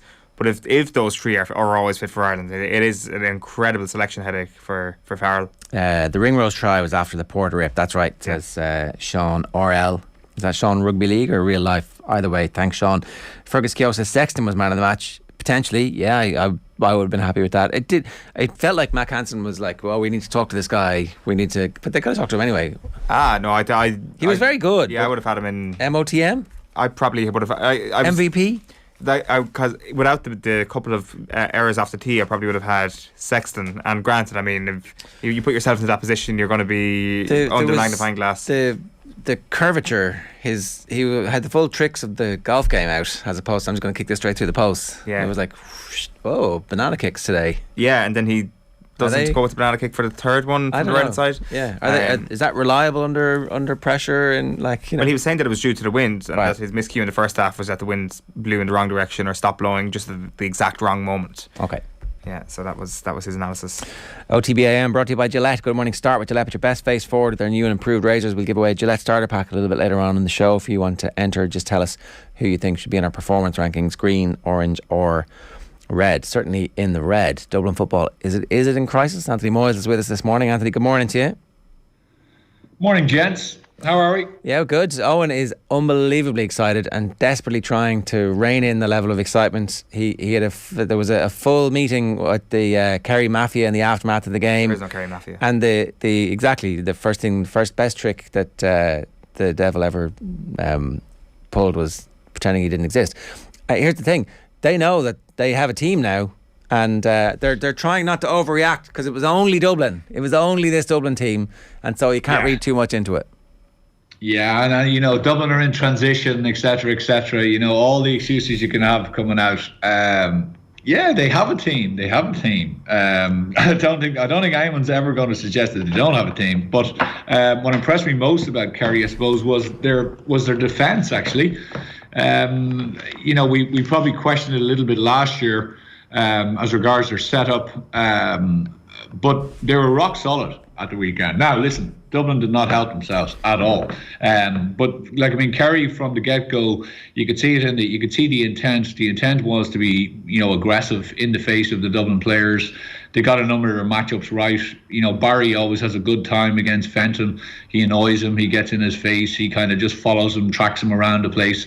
And bar a bit of a spell in the second half. He did that pretty well, and he put the shackles on him. But some of the new guys they brought in, they weren't afraid of the physical stuff. They were certainly getting in the faces of the Dublin players. And look, at the end of the day, I actually think they could have been well out of sight at halftime, even more out of sight. They missed probably 3 to 4 relatively easy chances in the first 10 minutes when fellas might say, the players were getting their eye in, but McGaney missed a handy one, Clifford missed I think 2, and you were kind of saying actually their scores they should have had, they probably could have been 7 or 8 or 9 points up, and actually I think the scoreline in the first quarter just flattered Dublin really. So if we just stick with Kerry for a moment then before we get into Dublin, like those question marks around the defence. Is there a case to be made, Anthony, that those question marks kind of rear their head mostly when Kerry are under severe pressure, say whether it's Cork in 2020 or Tyrone last year, and that it will very much be jury is out until they're in one of those very high pressure scenarios, and we will see how they hold up, because I guess being 13 points up at one stage in the game doesn't necessarily constitute a high pressure scenario.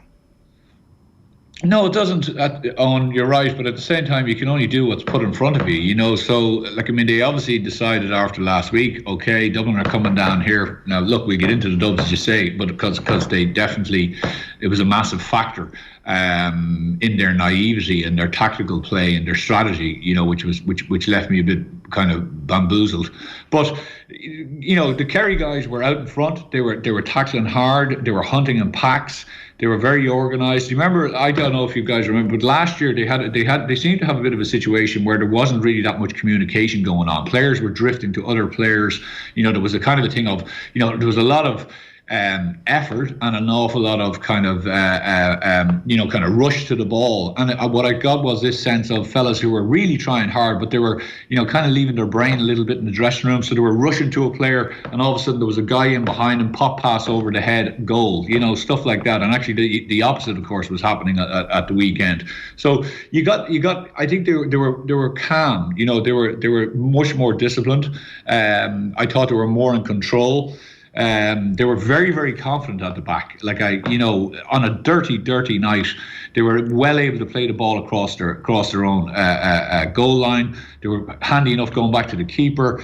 You know, they epitomised coolness, I suppose. Now, the Dublin tackling wasn't overly great in the forwards, and they did kind of allow them out handily enough.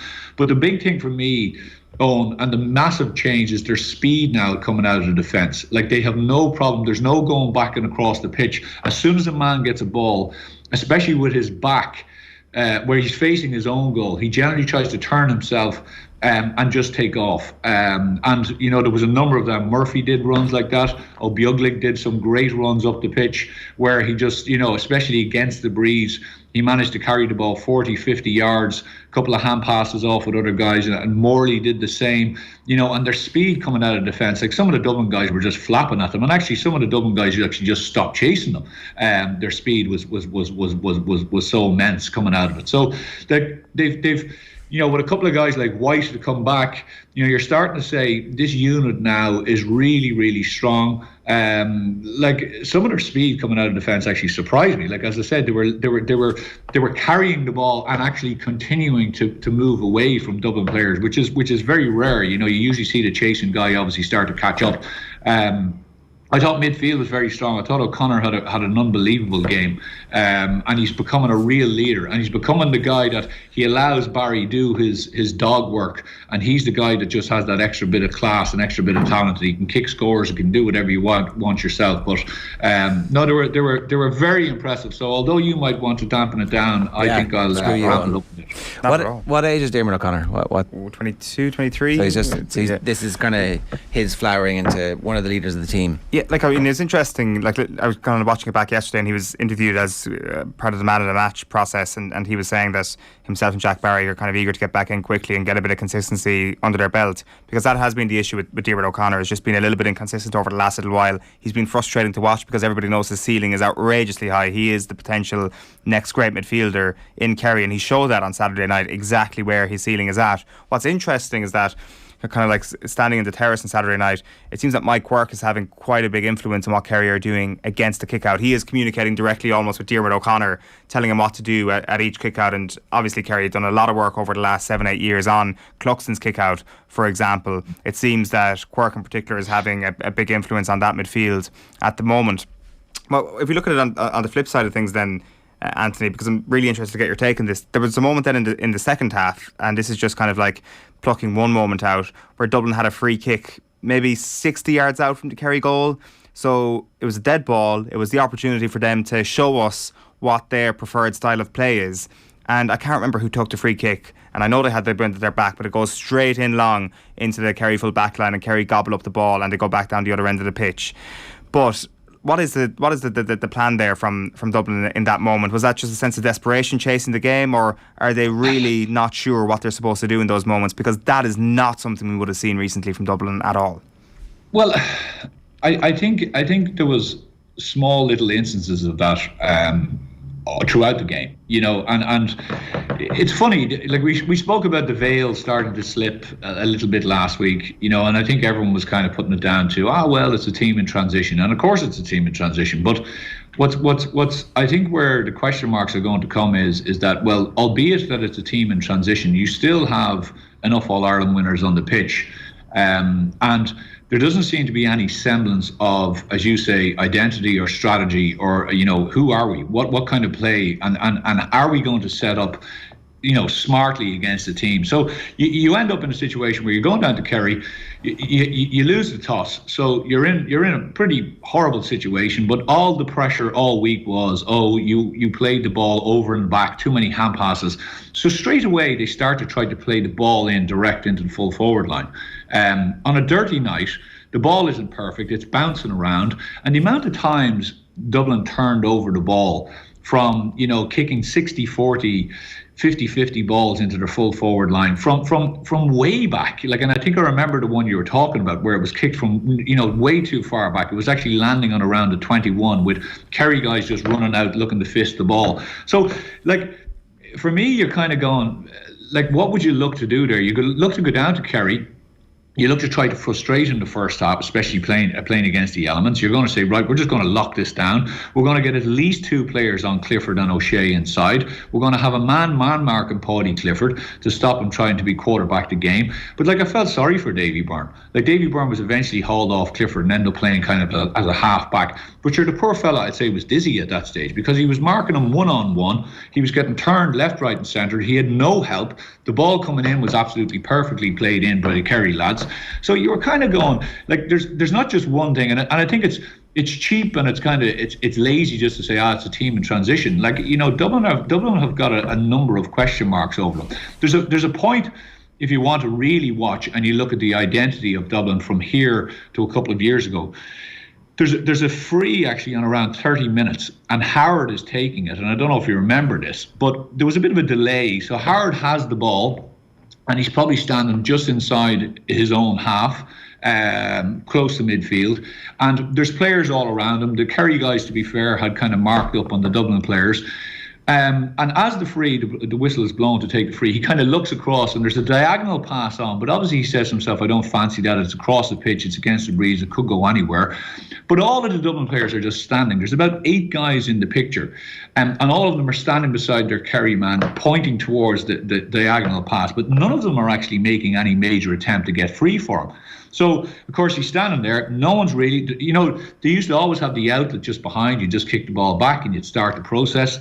But instead he kicks this aimless 50-yard ball up in the air, down between a Kerry guy and a Dublin guy. I think it was Dean Rock. And anyway, the ball gets broken. It comes down. And if you remember, Kerry work it across the far side of the pitch. It comes to Clifford and he kicks that unbelievable score where he feigns to go on his right, turns inside and kicks it on his left. And again, one-on-one. And if you watch again, there's Dublin players tracking back and no one makes an attempt to try to double up on Clifford and help Davy Byrne. So, just in those... if you're doing video work from a Dublin perspective this weekend, or this week, should I say, you're looking at that microcosm of 2 minutes and you're saying, lads, this is everything. This is you wouldn't see it in junior football. It was as amateur as you get, and it was so un-Dublin-like. Don't mind, we haven't got scorers on the pitch or we're not, but I don't get the semblance at all that they realise, what they're actually doing at any moment in time. And the thing about Dublin in those last number of years when they were in the All-Irelands was in every single instance of every game, whether they were behind in the last couple of minutes, there was a feeling of, we know what we're doing in the moment and we know what we're going to do and we have already practiced this. And I just get the sense that's not there anymore. We'll get more good evidence one way or another after the Mayo game in 2 weeks. No better opponent to roll into town to test you. The way Mayo seem to be pretty happy with life at the moment, apart from some of the injuries they're suffering. Let's talk about Armagh and Tyrone though. The rivalry is back. Armagh are back. A full house. A feverish atmosphere. and more red cards than you can shake a stick at. Yeah, where do you want to start? Well, let's start with the rivalry. And let's start with Armagh, because in fairness, they deserve, like, what we've seen from them is a style of play, patterns emerging, a physicality that is like years in the making, a manager reaching the full potential of his own, like, massive levels of experience now at this stage, 15 years of inter-county management. Yeah, it's amazing, actually. You know, when you think back, like, he has just managed to kind of get that tenure to kind of unbeknownst to people. Like, I mean, it's a long time that he's been around, obviously, the inter-county scene. And as you say, Ger, massive experience. The team has definitely been in the making. Like, I mean, you can see them, the physicality that they have. Every one of them is well able to, you know, ship tackles, hit, do what's needed. They're all very, very athletic, you know, unbelievably athletic, strong runners. There's a couple of areas that they need to improve on, and I'd say there's a couple of areas that Kieran wasn't too happy about in the second half. But let's look at the positives first. You know, I think they got off to a great start. The goal was probably a bit fortuitous, but at the same time, they probably should have had another one after it. I think they had Tyrone on the rack, you know, very much so, very confident play, and they were running really hard. Actually, so much so that I think they probably emptied a bit too much of the tank in the first half, because they kind of fell off a bit in the second half. But they wanted to start fast. They wanted to set down markers with Tyrone.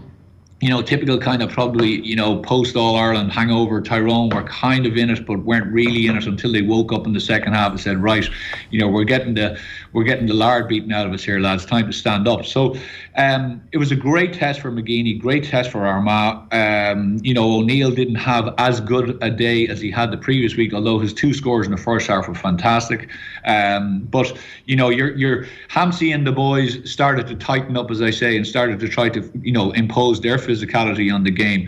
And you had a situation where it became a real ding-dong battle in that second half. Like, you know, a brilliant game. McGeeney's building, like, I mean, there's no doubt about it. Ulster, we said it last week, the level of competition there is going to be savage again this year. And he has a brilliantly mobile unit who just to counter the argument that I have for Dublin, none of them do anything that they shouldn't do. And I don't mean that they're hamstrung by it, but if you watch Og Burns, for example, a lot of the time he comes down the left wing at pace, and he will invariably look to dish the pass off. You know, so he'll try to suck in players, and then he'll look for and a couple of times you're kind of saying, geez, he probably should have taken a shot there. But he doesn't do it. But actually in the second half, when they were really under a cosh, it was about 60 odd minutes gone, he got the ball coming in off the end line, if you remember, down the far end, and there was no one else around, and it was a really big vital score. Actually, it was a score to push them back out, because Tyrone were all over him, and he took it and he kicked it. So you're kind of saying, you know, these guys are all well prepared. You know, they're playing to a style.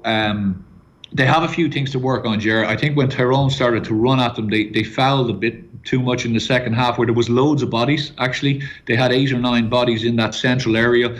They protect that central area very well. They generally pull back a midfielder into that central area, and he will look to come and kind of like what Dublin used to do with John Small, he kind of acts as that +1. And they don't give much away, but in the second half they were kind of throwing hands in, and they were fouling Tyrone a bit much.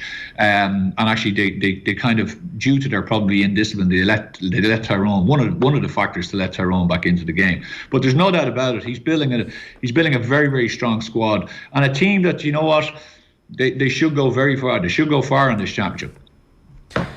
How is there something that Armagh fans can look at over the last 2 weeks that will give them hope that it's not going to be a situation like, say, Galway even in 2018 or even in 2020? I know COVID played a part in 2020, where you have these unbelievable starts to the league where they're taking out some of the best teams, and things just fizzle out a little bit, especially once the championship gets up and running, because it certainly feels to me as if this is real. This is a legitimate All-Ireland contender in Armagh. Like, do you share that confidence? It's hard I think it's hard to keep those levels. Like, you even see the match yesterday, the amount of hard running that they did yesterday. They had a very different animal yesterday to Dublin last week, so they couldn't just spray those passes in and kind of play counter-attack football. Tyrone kind of sat in and said, listen, you're going to have to try to beat us with some, kind of interlinking type play in the first half, which they did, and they worked it very, very well. And Tyrone tried to catch them on the counter, but their ability to run back and then, clog up space. They really expended a massive amount of energy. There is, I think talking to most coaches, they will tell you that it's still a long season, and trying to keep fellas at that level and trying to keep them fresh and trying to keep them kind of really enthusiastic about things and just, hopping off the ground. That's the massive challenge. And when you decide that you're going kind of, flat out on the league, is to try and maintain that through the championship, because other teams, such as like Tyrone, will probably have it off a little bit and they'll start to gear it up as they go through. So that's probably going to be McGeeney's biggest challenge, I would reckon, is trying to maintain that level of consistency, but to be fair, you know what, he's right. They have to, Division 1, it's there. They can't be the whipping boys, and they need to set some markers down. So he's going about it, in my view, the right way. What about Tyrone?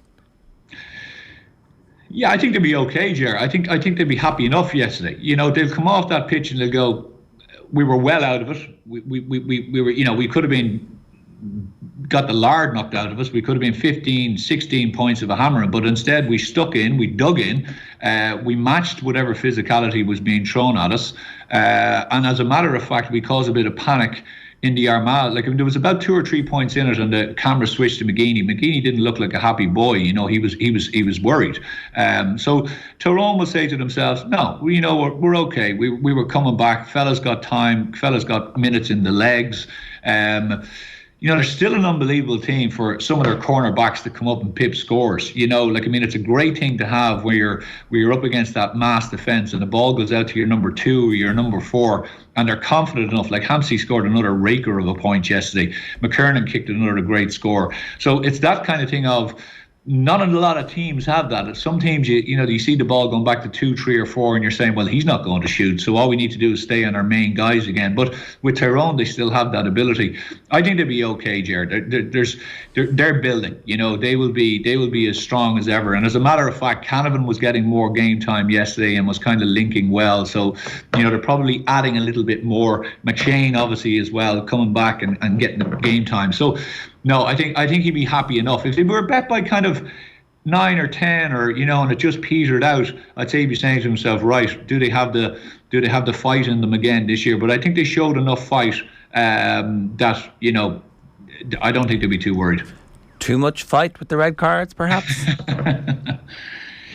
Yeah, look, I think this stuff of the dragging around it, I'd rather a fella stand up square onto me and the two of us duke it out than a fella kind of grab me behind by my neck where I'm kind of a little bit unbeknownst to what's going on and drag me down. It's quite a dangerous thing, to be honest. I think it is. I don't think, look, there was so much going on and it went on for so long. Goff was nearly like a fella sitting down with a box of popcorn at one stage. He was just kind of sitting over there kind of saying, yeah, him, and I'll have him. And I think what he mostly reacted to was that thing of someone pulling a guy around the neck and pulling him backwards where he was maybe facing someone else. I think guys who are grappling and maybe on the ground, at the end of the day, that's just you're really holding each other and there's not a whole pile going on. But I think definitely this idea of, which they could do, which is this kind of thing of someone grabbing you from behind. The MMA chokeholds. That's where it's come from. It is MMA. They're, Well, there it is. Yeah. And it wasn't done. It wasn't done when I played. It was much more, as you say, face to face. You didn't have that kind of thing. And actually, I know a couple of years ago they tried to bring in, and they still have it, that the third man in will get punished. But you see, there's grey area there with that chokehold, and there's a grey area with this kind of idea of getting someone in a headlock. So fellas have probably said, well, this is the grey area. So if you are going to go in, you're going to go in this way. You're not going to go in swinging, because if you go in swinging, you're definitely getting gate. But if you go in and grab someone and pull them down to the ground, a lot of damage could be done. And there's no doubt about it, it could be done. And of course, if it's happening there, it's happening all over the country. So, it was unbelievable to see Goff do 4 in a row.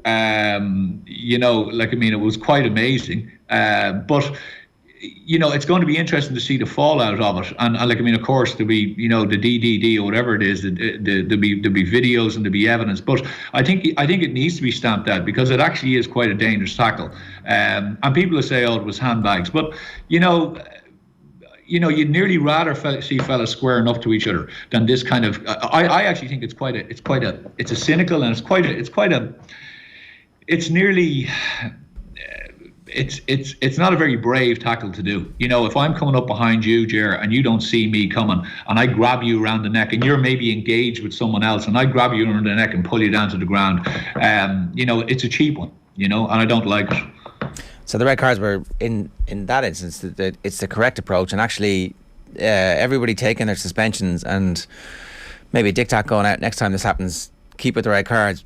The game might change for the better if we stop this.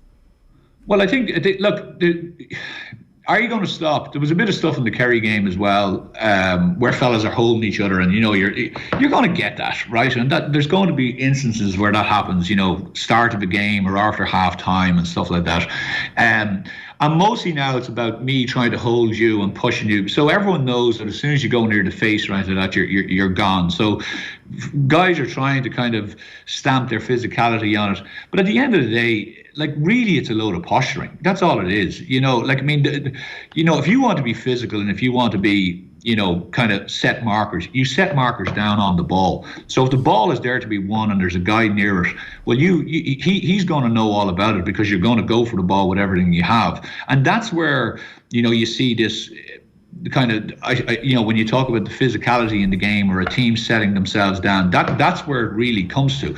The ferociousness in the tackle, not necessarily taking a fella's head off, but just being brave, going down on the ball, turning guys over within the rules of the thing. But this idea of, we're just going to go around and we're going to kind of, as you say, it's posturing to me, and by the way, but the whole idea of this grappling and this kind of thing around the neck is that someone has seen that there's a grey area, and they're like, okay, well, we can push it to this far, and this is how we can get a little bit over the edge without necessarily suffering major disciplinary processes. But of course, I think it should happen, and I think you're right. I think to stamp it out, they have to set a marker now and say, no, this is an issue. You can't grab someone around the neck. You can't do a chokehold, and you're going to suffer the consequences if you do. Anthony, good stuff. We'll leave it there. Thanks a million.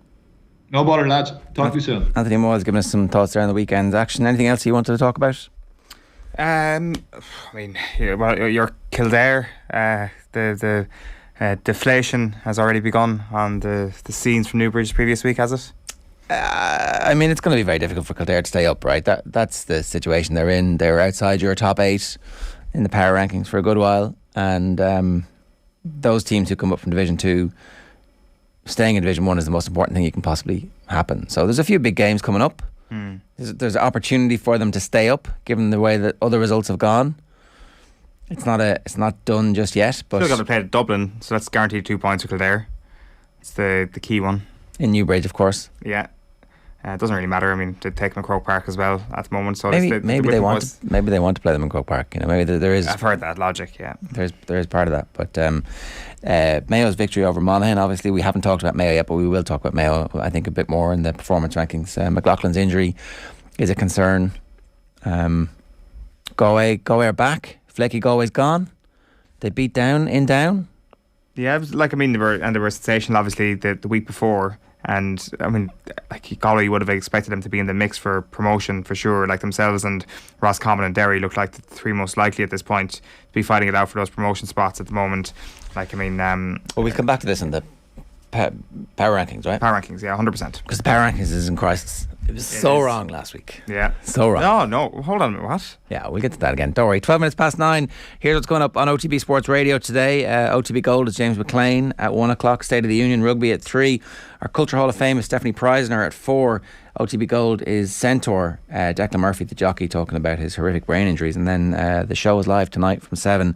We'll bring you hurling with the former Waterford boss Derek McGrath before 10. But up next, Alan Quinlan. OTB AM. On OTB Sports Radio, Ireland's first and only sports radio station. The Football Pod on OTB Sports. The only thing about Dublin that I'm worried about, right, is their fear factor is going to go. If someone draws Dublin now in a big game, there's going to be a different confidence to the opposition. That was something we would have spoke about in our time at our absolute peak, that there were certain games we did not want to lose. Don't give them an inch. Keep them down. Keep your foot in their neck. And you're right. Once the cracks start appearing, that air of invincibility, it wanes a little bit. For the latest on GAA, rugby, football and much more, download the OTB Sports app, turn on push notifications and hear it here first. With prices from only €289 for fully comprehensive car insurance, everyone's making the jump to getsetgo.ie. New business policies only. Prices subject to minimum premiums. T's and C's apply. MCL Insurance Services Limited Trading is getsetgo.ie is regulated by the Central Bank of Ireland. OTB AM. With Gillette, put your best face forward with our new and improved razors. With your kicks, Johnny. Oh, be careful. Be careful now. Be careful. Is it just kind of something like a couple of the connections seemed off, like, you know, Andy was saying it's supposed to be definitely was down there, but is it something fixable for yourself? Like, you know, like you got it back and then you're frustrated with the one you missed at the end. What's the kind of process for yourself in your own head about that? Just let him calm down for 1 second, and he'll tell you in a second. No, look, some of the kicks, like even the couple of the first ones were hit exactly where I wanted to hit, and it was almost, I don't know what the term for it is, where you're aiming slightly right and expecting the wind to go right to left, and it goes the other way. So, you know, it was a tough day. I was happy with how I recovered from it. I was happy with how it didn't let it affect the other parts of the game. But yeah, of course, you want to get them all. I'll lie awake tonight probably thinking about them, but at the same time, there was a couple of them that there was nothing I could have done about it. I suppose the one at the end annoyed me because I knew what line I had to hit it on, and the wind calmed down, and I changed my mind. That's what annoyed me the most. But the other ones, good kicks, and just, yeah, one of those things. Yeah, okay, so Johnny Sexton in the aftermath talking about the missed kicks, but really that's a historical footnote to an absolute thrashing that Ireland handed out to Wales. Alan Quinlan is with us this morning. Alan, good morning to you. How are you? Morning, lads. How are you? Not a bad start to the Six Nations. There have been slow starts from Ireland in Six Nations past where you kind of leave yourselves a bit snookered, but that's not the case this time. Bonus point wrapped up, good quality performance, injury profile pretty good. All in all, about a perfect day's work. Yeah, perfect day's work. I think obviously they left some chances behind them, but overall it was a very positive result. And I see you made Wales online as well. Eoin, yourself, and John Duggan joined you this time. Did you spot that? No. Oh yeah, we did. Yeah, he did. Well, you met it last year and you irked a lot of Welsh people, and we were right then. We were just a year early. You were a year early, but yeah, I was checking it out over the weekend, and it was. You knew you were going to make it again anyway, so maybe it's a regular thing every year now that you're going to make this. But you got it right this time, 22-point win. Dominant. Look, Ireland could have won by a lot more. Wales were poor, and they were missing a lot of players, a lot of experienced players as well. That's, but our results against Wales in Dublin have been pretty positive over the years. So I don't think anyone will get too carried away. We all expected Ireland to be pretty comfortable winners, given where they're at and where Wales are at, and as I said, all the injuries as well. And the start really set the tone, didn't it? It was kind of a continuation on from where they were in November. And I think if you're a player in the group and you get that kind of energy and intensity early on and that sort of dominance, you start to feel good about yourself, and the team did. And some great tries. I think they probably would have liked to have scored a little bit more in the first half, but I think Conway's his second try was outstanding. Just the teamwork, the execution, and some of the attack throughout the game was sensational. And they've been criticised for the last couple of years, but it was really, really good. can we get too far ahead of ourselves? I don't know, but given what we saw on Saturday, the signs are really encouraging. I guess the thing is, if there's going to be a moment that's going to bring you back down to earth, it's probably going to be this weekend against France. So I guess it helps that arguably their most difficult fixture comes this weekend. But on that point, when you talk about, say, like Conway's second try and a couple of those moments of play from Ireland, it's been spoken about, but this idea of different playmakers around the pitch is definitely something that Ireland have kind of followed through with over the last little while, where you do have, say, Mac Hansen coming into the middle. You've obviously got Tadhg Furlong coming out as one of the receivers at times. It does seem as if there is a fluidity in that back line at the moment involving the forwards that opposition teams really struggle to get to grips with. Yeah, the impressive thing on is their shape in attack and their ability to make short little passes to each other, to engage a defensive line each time. It's if you're a defender against Ireland's attack, when they're going from wide to wide, I think everyone's an option coming forward. And I think that's probably, Mike Catt deserves credit for this, because he came under a lot of criticism as well. And a lot of these players have had to change probably a style of play that was so effective under Joe and brought great success. Obviously, it came to a bit of a stuttering halt at the end in 2019. I think they still need to have that in the tank. Against France on Saturday, it could be different. You might have to kick a little bit more and make sure you find territory and like dog it out and be really physical and direct with them at times. But they're not. You only need that for moments in the game. I think they're not going to go back to kicking the ball away a lot. I think they want to play. Times maybe they overplayed a little bit in their own half at the weekend, and that's risky. That would be risky in Paris. But they're brave and they're excited by what they're doing. And if you look at the impact of the back row and the handling skills of Tadhg Byrne as well, and then the front row, the carrying options. Tadhg Byrne gave a little wraparound pass to Sexton in the first half. It was incredible. So I think they're getting a lot of the attack right, and they're getting it right on the game line, and their execution is really, really outstanding. But you're going to get a different sort of pressure now on Saturday, so they'll certainly look back, and there was occasions where they needed to be that bit ruthless. I'd love to see them all have been more effective.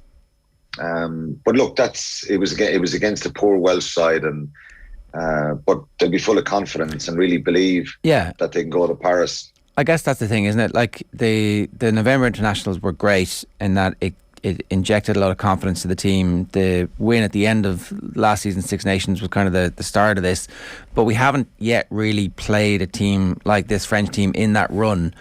Like the New Zealanders are at the end of a very long season. They're away from home. It's a full house for us. This is it now. This is us away against a team who are firing on all cylinders. Had a great little warm up at the weekend. Nice little, took a few shots, but nothing in any way significant. And this is the measure now, and it's a good starting point, because it's here. It's summer in New Zealand, and then it's next year's Six Nations, and then it's the World Cup. But it kind of starts properly this weekend. So, what are your fears about this French team? What they might be able to do to us? Did we box kick a little bit too much, or the box kick's not accurate enough, or is everything about as good as it can be? No, everything's not as good as it can be. I think you make a valid point about the opposition. I think France and Ireland were outstanding against New Zealand, and a lot of the commentators and people were saying, well, New Zealand are on the end of a long season and they're not the New Zealand of old. But the way Ireland played and the way France played against them, and rightly, I think, so both sides kind of sent a message out that they were, probably up there with the best teams in the world at the end of in November. I think the worry with France is, and this is a worry I have with Ireland, and maybe they'll answer this worry and concern at the weekend, is can they cope with the physicality and power that the French will bring? England obviously when the Vunapolos were there, and you know, you had Launchbury and Johnny Hill and Itoje and Courtney Laws and all these guys, they've caused us problems in the last couple of seasons with power and the physicality. I watched the French against Italy yesterday, and look, they were quite rusty, and it wasn't their best performance either. There's a lot of room for improvement there, but one of the things that you're going to get against France on Saturday is a real physical power. They have a lot of big ball carriers, and they're quite similar, I think, in their attack to the way Ireland are playing. But Marchand, the hooker, Antonio, the prop, Willems, Gelange, Aldred, you can start rattling off their ball carriers as well and the impacts they have, and they get over the gain line. They're very aggressive counter-rucking. So that's where the test is going to be. Can Ireland get their maul right? Will their scrum be rock solid? And if they have a platform to play, I believe they can, you know, be relentless. And the idea against this French side is to try and get multiple phases and hope that you will get some gaps and holes in their defensive line. Easier said than done. If Ireland are beaten by France at the weekend, on your point, Jared, does that mean they're suddenly a bad side and this is the first real test? No, it doesn't, because I think they've been incredibly consistent in those 3 games in November and showed great signs on Saturday as well at times. So it's always going to be a difficult game. France are on a high, and I don't know if there's not going to be a lot in it. If you go back 2 years ago to the game that, well, it's only a year and a half, when that Six Nations was delayed till October and Ireland lost 35-27. France came up with some really big kind of X-factor moments from individuals who broke Ireland down. And that's what you can't let happen on Saturday in Paris. Is you can't let some of their players just produce some individual brilliance and score these tries and kind of really take the sting out of Ireland's pressure and intensity that they want to bring. So, look, there's a lot of questions. Some people think they're the 2 best, well, they're certainly the 2 best teams in the Northern Hemisphere at the moment, and it should be a cracker. It's a real test for Ireland. It'll be the last time Ireland play France away before potentially playing France away in the World Cup as well. Like, when you talk about the power game that France are going to bring to proceedings at the weekend, how will that impact Andy Farrell's team selection this week? Like, we had one commenter in earlier on saying that Ian Henderson should definitely be in the mix this weekend. Yeah, there's not they're probably a fairly full bill of health, I suppose, bar Henderson and Henshaw, Keith Earls. But otherwise, you know, everyone's fit. If Henderson's available, I think he will come back onto the bench because he probably brings that bit of physicality, experience. And you're going to be coming up against Waukee and Willems and the second row, who are big physical players. I think Willems is the one that kind of does a lot of unseen damage in mauls and at the breakdown and with some of his carries.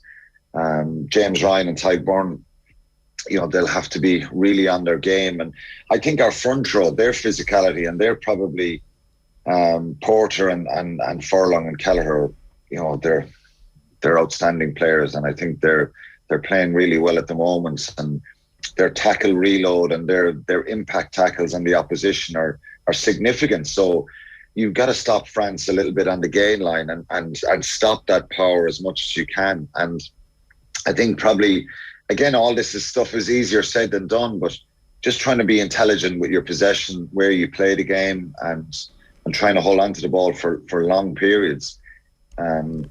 The idea will be to try and frustrate France. If you allow Dupont into Mac and you look at Villiers, the winger, if they get time and space, they can hurt any opposition. And when the crowd get behind France in Paris, and they really believe again, they really believe that this is their year. So it's about managing the tempo of the game as well for Ireland, and that's going to be a challenge. But look, I think they're in really good shape on going over there. And Henderson, getting Henshaw maybe back in the bench as well would be a big call, because he's a big game player and he's powerful, he's aggressive, and so I think Henshaw and Henderson, if they're fit and available, will come back into that 23. Straight to the bench, but not the team. I don't think he goes near the team. Bundyaki was brilliant at the weekend. Not just in his carries. I think he carried the ball 18 times, but just with some of the touches, the passing, He seems to be really kind of enjoying himself. He's not being used as a battering ram. Yeah. And I think, it'd be a very harsh call on him, because I think, there's nothing between them anyway. I would have picked Henshaw last week leading into the game because of the Henshaw Ringrose access, but we're very lucky to have him. So I don't think they come into the team. Henderson's been out for a while, and Diop's kind of put him straight into the team to start. I think you saw last year in Cardiff, when Henshaw came off the bench, when Henderson came off the bench, he came up with 2 big turnovers. So he has that impact in him as well. So I wouldn't put him straight into the team, no. But who knows? Yeah, look, there were some selection surprises when the team was named last week, but you would expect he's been consistent week to week generally, where you get in, you don't get out unless you've done something really bad, or and even then he's backed people to try and find form when he's needed to, like James Lowe in the past. Who was your man of the match? I was thinking about this at the weekend. I think Ty Byrne was brilliant again. Obviously, he dirtied his bib a little bit with the intercepts, but just the carries and turnovers and little deft passes, he was brilliant. Bundy Aki was right up there as well. Furlong. I think Bundy Aki. I just think his contribution was brilliant. You're splitting hairs with a couple of them. The back row, Doris, Van der Fleer, Conan were excellent as well. High performance right across the team, and a very dominant performance. So I'd probably go Bundy Aki.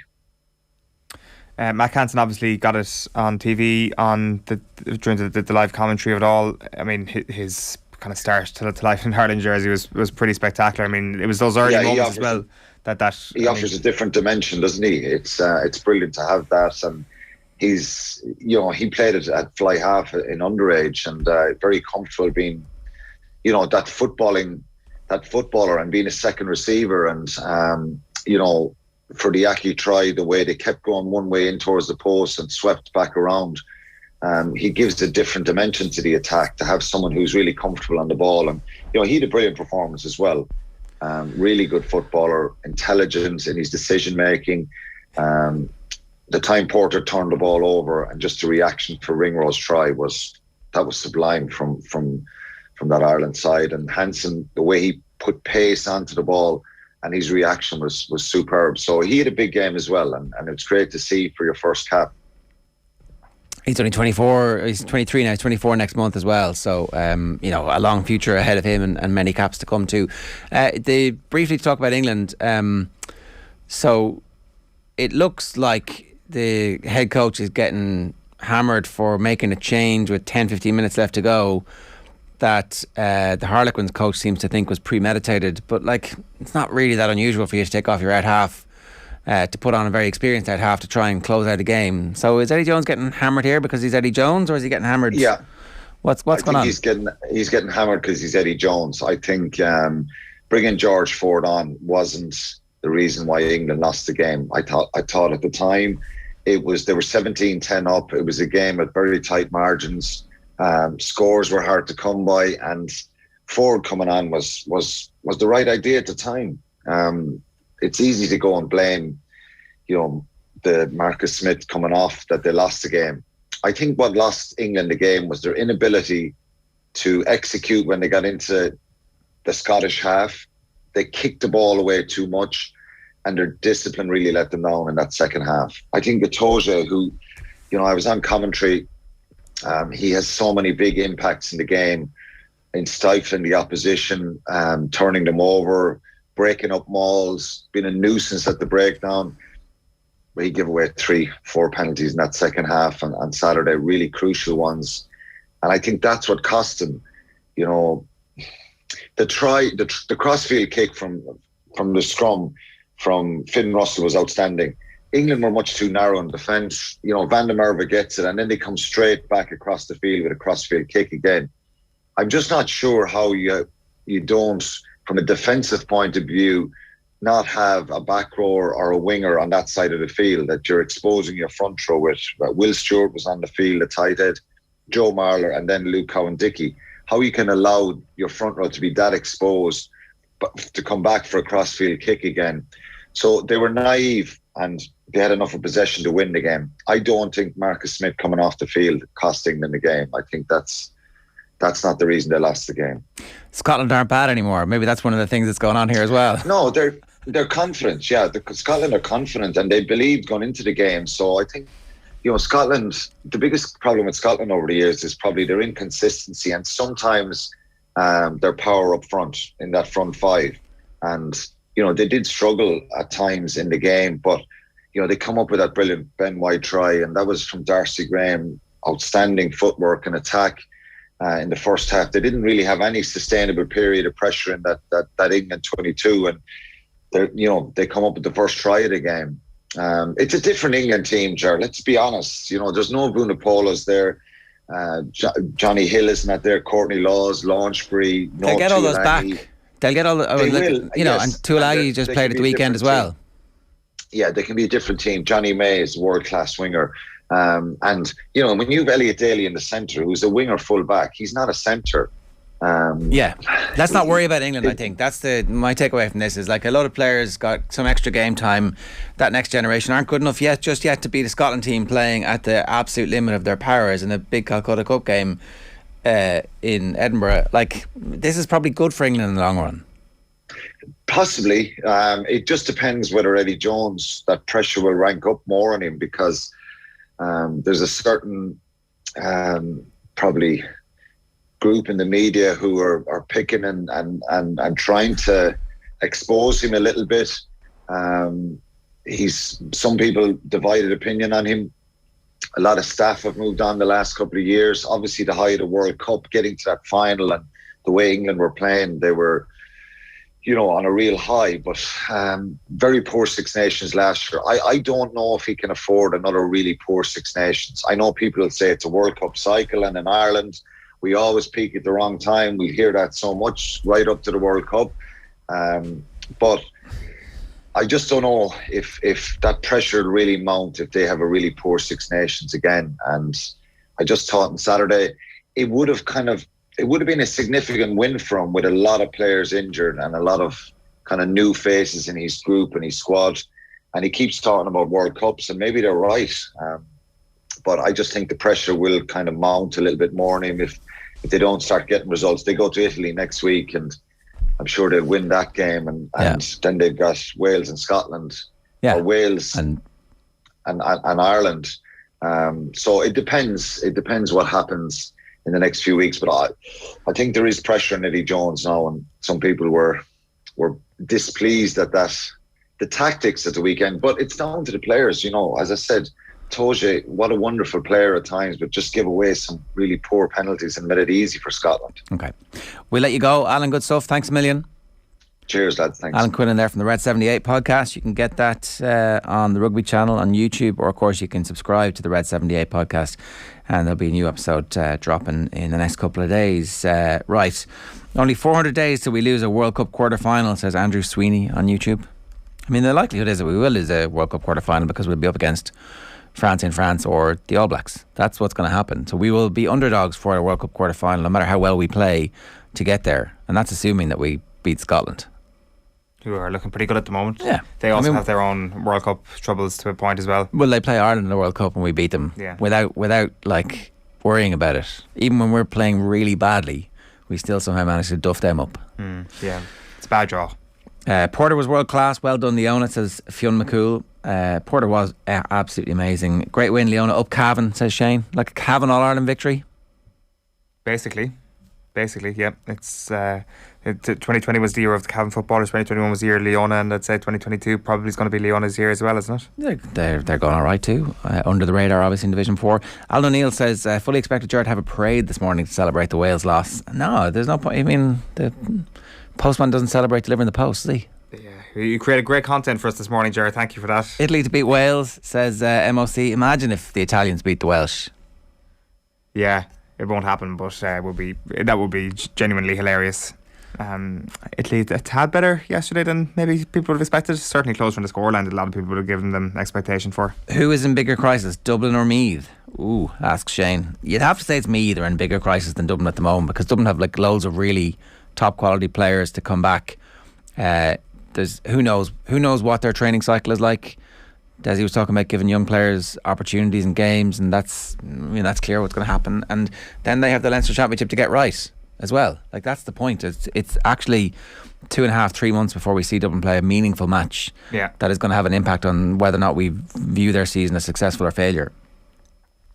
Great to see Ireland play heads up rugby, says Michael Davis. MC says even the Box at the end of a long season will beat Ireland in November. But New Zealand were at the end of a very long season, and that was a very poor Welsh team. Ger has not said anything that is false, says Dave Cos. It's true.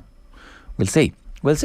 I mean, we hammered the Springboks a couple of years ago in November, and then they hired Razzie, and their entire rugby culture got turned around. So it's very early for us to be talking about this. Dublin will win 10 in a row and split the county to crisis and won't win one for 5 years. Have we ever seen such a quick flip by the media after one championship loss and 2 in the league? I don't think there's... if anybody's saying Dublin are not going to win All Ireland for the next 5 years, they're wrong. That's just like... that doesn't make any sense. How can you look at the wealth of resources they have coming through? There's a debate. I talked to some people who are big into their Dublin football, and they don't think the quality of players coming through is anywhere near the same level as it was when they were winning 7 in a row. 6 in a row? Magnificent 7? 6. It finished at 6. It's hard to tell. They all kind of blended into one.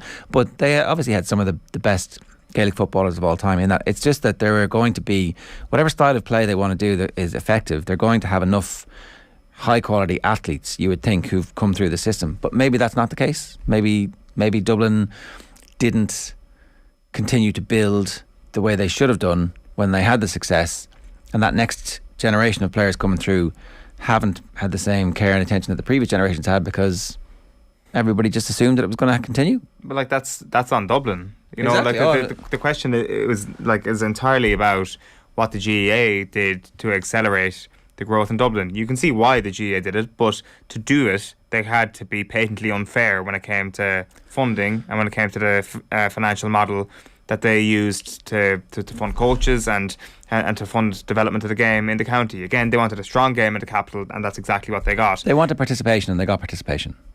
And whether or not participation automatically correlates to elite is the question. It was up to the Dubs to make sure that the elite level was being catered for while the participation numbers were growing. You would say that it seems fairly obvious that the wider your net, the more likely you're going to get better athletes. And so there should be a combination there. But I still think that like having a population centre of over 1 million versus Longford in the same championship is ludicrous. It doesn't make any sense. It's still unfair. Like it absolutely is still unfair. Like I don't like. I mean. And they might even get better at harvesting good talent if you were to split it. Like he's saying that there's been a flip from Dublin winning 10 in a row to win one for 5 years, or like split the county to crisis. Like, I mean, I'm not sure those two things are entirely divorced. Like a team can be in crisis and you can still accept that the funding model is very unfair on other counties within Leinster in particular. All right, we'll come back to that. We are definitely going to be doing power rankings later on this week in both hurling and football, so I know a lot of you were looking forward to it today. They just need time to settle. Owen needs time to take on board all of the information. His little birds need to come back to him with all the whispers of what's going on in the county. Oh yeah, exactly. We're if you want to be one of those little birds, all you have to do is slide into his DMs. He loves that. 9:42 this morning on OTB AM. All you got to do is get in touch.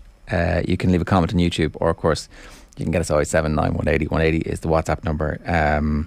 Right, let's hear some Derek McGrath goodness. Tomorrow we may have a new edition of the Football Power Rankings. There's more rugby, there's GAA and there's football as well. But here is Derek McGrath in conversation with John Duggan. So 7, our feature interview this week is with one of the most interesting and engaging people in hurling, Derek McGrath. Derek's backstory: All-Ireland minor finalist 1992, De La Salle College in Waterford guided them to All-Ireland Colleges titles in 2007 and 2008. Then he De La Salle to a county title in Waterford before taking the reins with the Data, with the Waterford senior hurlers. League title in 2015, then in 2017 they got to the All-Ireland final, beaten by 3 points by Galway, the closest Waterford have come to an All-Ireland since 1959. In 1963 they also lost by 3 points to Kilkenny.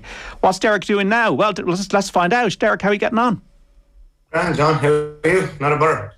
Great to talk to you. And what is occupying your time at the moment? I know you're teaching down in De La Salle and Waterford. Have you got your toe in the water with the Laois minors at the moment? Are you kind of taking it easy when it comes to hurling? Because it was such a manic 5 years for you in charge of Waterford there between 2013 and 2018. Yeah, look, I'm involved with Laois minors the last 2 years, enjoying it. Obviously not as probably immersive as the Waterford project was over the 5 years.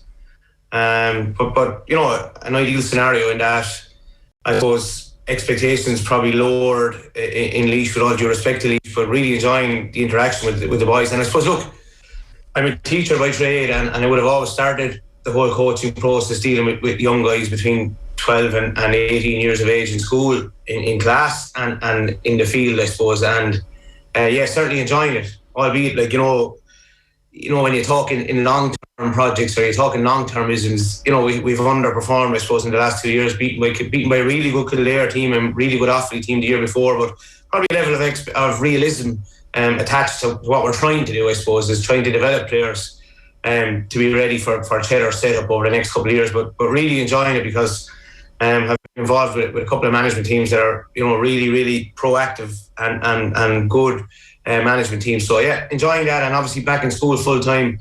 Enjoying being back in school has been difficult the last couple of years, obviously with COVID and that. The young lads, I won't say they're demotivated, but they're, you know, I think people underestimate the actual influence that COVID has had on young people, even in terms of extracurricular and being able to organise stuff that we would normally associate with the holistic approach in school, you know. 1992, you're at a minor final. We're still talking about hurling 30 years later. Isn't it an addiction for you? You're involved with Laois, as you say there. Is this something that is just completely wired into your body and your brain? Yeah, look, I love it.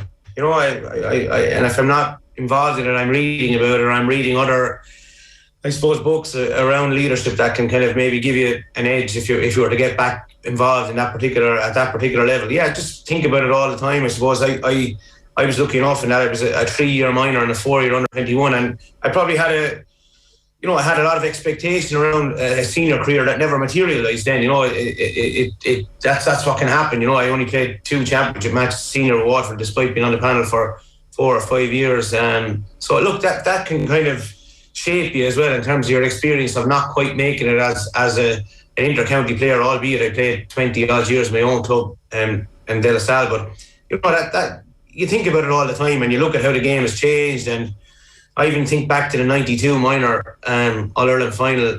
You know, I was under 16 at the time. I was playing at 11. I was marking a guy called Conor Whelan. He actually got man of the match in the final. Brilliant hurler. Micheál O'Donoghue was left half-back for Galway. Nigel Shaughnessy was right half-back, and Franny Ford was their star turner in the middle of the field. And you look at the progress they've made in coaching or otherwise, or, you know, you bump into guys. I remember the day the All-Ireland in 17 after the match, I bumped into Conor O'Donoghue for the first time since 1992. And obviously in 92 I had a full head of white blonde hair and I was about 10 stone, and things changed, you know, as well as the game changed, people change as well. Very good. Are you from a hurling family, Derek? Yeah, well, not particularly. You know, my dad, who passed away there last January, 12 months, he probably a musical family more than anything. My dad would have played the drums in a local kind of, you know, dance band, shall we call it, and he played the drums in a kind of a fife and drum band here in Waterford as well for years. Man would have little or no, you know, loves the hurling, but wouldn't go to a match, you know, over the years, would just be without painting a picture of a typical mother, just hugely supportive in the background and hoping for the best for you, and, you know, doing everything possible to try and, you know, ensure that your educational path and your social path and your sporting path are kind of organised for you, you know, and yet kind of trying to instill in you kind of a good work ethic all the time. So mostly a musical family. You know, dad would have proclaimed that he won an under 16 championship with Ferryland, but I think, you know, back, my father left school, no secondary school education, if you like, left school at sixth class, family at 10, and was working from 13 years of age, and look, life education, I suppose, is as good education as anything. So, no, not really. Would have just gone up to the local field at 7 or 8 years of age, and then just would have taken to it from there, and got plenty of support. One thing I didn't do, I suppose, as a young fella, I didn't sample much other sports, and I have a bit of regret around that, looking back. I kind of, parents would have been not strict, I suppose. I don't want to paint a picture, but they would have just wanted me to concentrate on the hurling. And my approach here in the house here would be a little bit different. That I'd like the boys to experience whatever it is, whether it's theatre school or stage school or choir or rugby or soccer or hurling, and then they can hone in when they make their own mind up themselves. Yeah, it's important to varied interest, isn't it, Derek? And I found my dad, he passed away in 2002. I'm sorry to hear about your father, Nicky. I read the interview you did with Vincent Hogan in the Irish Independent. I bonded with him over hurling. And he was from Clare, and in 1995 we were at the All-Ireland final, and Eamon Taft scored, and we just looked at each other, and then 97 they won again. And we never really expressed love in a overt way, in language, but in our experiences that we shared together in terms of going to matches and being part of the whole Clare experience when they won the All-Irelands that they did. Did you find with your dad and with your extended family that those big days with Waterford and with De La Salle really got that emotional bond going? Yeah, and look, I think when your parents do so much for you financially and emotionally over the years, I often talk to the boys in school about this. My father would never told me that he loved me, if you like, or my mother would never have told me, or my sister for that matter. We never proclaimed it. And look, I was born in 76, so maybe, I'm not sure is that kind of a symptomatic of the child that grew up in the 80s and 90s, but the love was unconditional in other ways. And yeah, look, the attachment. I always remember the league final when we won it in 15, meeting my dad on the field, and he was very emotionally kind of, visibly upset. I have a photograph of it actually at home, and just, you see it that day. You don't need to proclaim your love, but yet with my boys here, maybe not the oldest boy, but certainly the youngest boy here, Eoin is 8, Fionn is 16, that, you kind of, you're inclined to say to him, look, I'm proud of you, and you don't feel as suspicious as you would have compliments from years ago. I remember.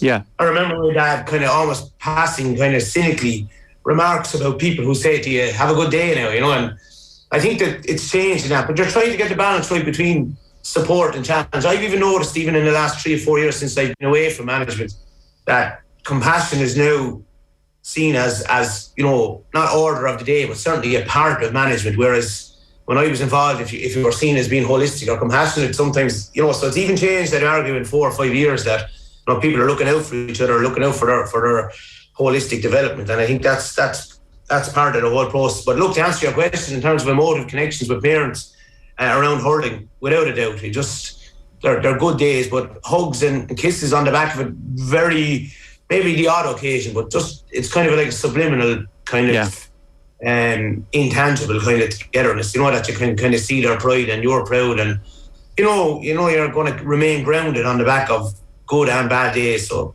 that all comes from home. I think I'd argue that with anybody, Yeah, I just think love might be expressed in a bit of a different way now. I was born in 78, Derek, not too far from yourself, and my love with my dad was expressed through our love in a shared way of hurling and horse racing, and it just wasn't that was the best way for us to express it at the time before he passed away. And I think that's the old Catholic Ireland. I think things are different now. Like, even as a teacher, has your approach with students changed in the last 20 years?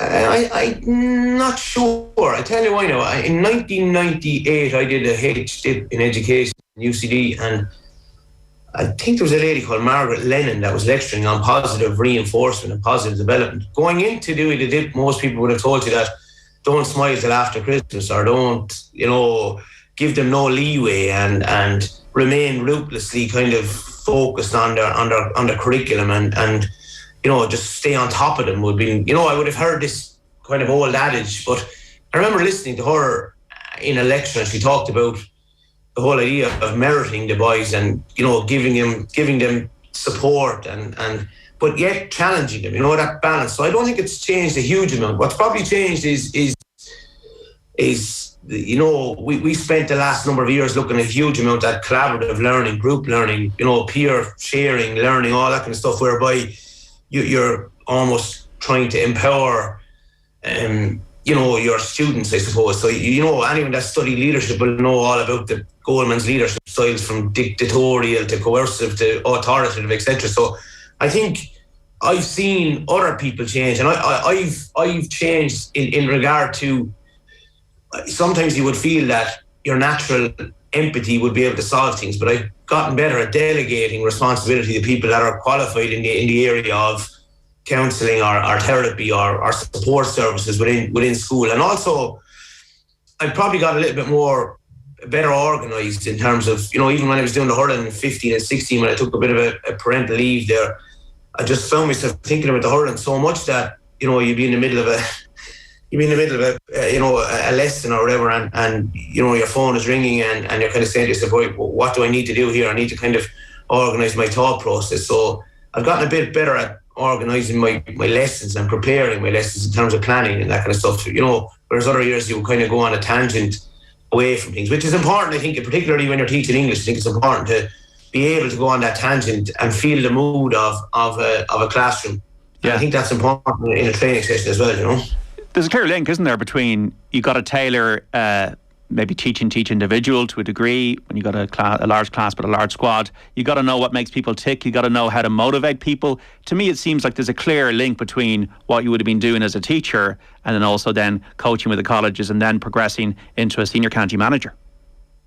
Yeah, I think there is because, look, there's an element of vocation to it as well, without, bigging up teaching. I remember reading Jamie Barnes' article 2-3 years ago, where he talked about he was kind of it was misconstrued in the media, in that he said, I'm gone back to teaching because of hurling, and I remember Jamie didn't point out what I'd know about Jamie is how suitable he would be to teaching, how kind he is, how generous he is, how organised he is, how focused he is, and how big of an influence he would be on young boys and girls in the classroom. So the point, to go back to your original point in terms of the link, I think there's a huge link in terms of just dealing with people. There's also, the thing that people don't point out is you're in front of a classroom with 25 boys, and the reality is there's probably 10 of them that'll be way more intelligent than you as the teacher, and I think, we'll know more, we'll be going a route, computer science route, maybe take over the family farm route, maybe an electrician route, maybe a teacher route, maybe a doctor route. And I think you have to kind of try and tap into all those, the mechanics of how they think, which is challenging. And, you can be lazy and not tap into that, or you can be hardworking and tap into that. And I think that's where the correlation is with management as well. You're going to have guys in your team, I suppose. Take Kevin Moore, loves feedback. Dara Fives loves feedback. Tyg de Burke would relish on just a nod and a kind of a simple instruction, and so I think there's a clear correlation with that. And also I think there's a correlation between schools should be a happy environment, should be challenging environment and supportive, but it should be happy and it should be fun, and yet there should be an element, as I said, of the pursuance of excellence in school as well, the best of your ability. So I think that's the correlation is absolutely huge. That's why I suppose you see a lot of teachers at it, I suppose, Yeah, and would there be a strong, in a way, literary influence between the books you read and the teaching that you give and stuff that you've said in the dressing room, messages, stories, ways of thought? Yeah, I think so. Yeah, I think so. And I mentioned it there, even my parents and a late cousin of mine, Brian Flynn, had a big theatrical background, and we used to follow his shows everywhere. He wrote Michael Collins the musical, and he wrote actually a parody or a kind of a spoof version of Aikino. He wrote the All-Star Wars, and he unfortunately passed away a number of years ago. And he was a big influence on our family in general, in that he'd look at hurling or look at the whole storytelling associated with the drama and the theatre of sport and of theatre itself, I suppose. And even lyrics of songs and motivationally, I find films, key parts of movies, key parts of books, I suppose, or literature, that you kind of say, well, that's similar to the struggles of A, B or C at the moment, or that's similar to what somebody is going through, And I think, look, I've gone full circle on that from the books that you read or that are concerned with seeing things from other people's point of view, i.e. Mockingbird and Of Mice and Men, to Eddie Jones's leadership book over Christmas, and I read a great book, Hostage at the Table, by George Colwriter as well, over the last 6 or 8 months that I keep going back to. And look, the old school ones, like, not the old school ones, but The Score Takes Care of Itself and Edge by Ben Littleton, you read all those, and look, sometimes I think you read those to reinforce, geez, you know what, we weren't too far away in terms of how we were thinking psychologically, or how we were thinking in terms of preparation. And even nowadays, when you look at the fashionable nature of having 2 in the full forward line, or 1 in the full forward line, or a deep 6, or forwards tracking back in the back line, you're heartened with the fact that the game has evolved in the sense that people are tapping into outside ideas to feed into what they want to do themselves. So yeah, look, I think it's fascinating where it has gone and where it will continue to go.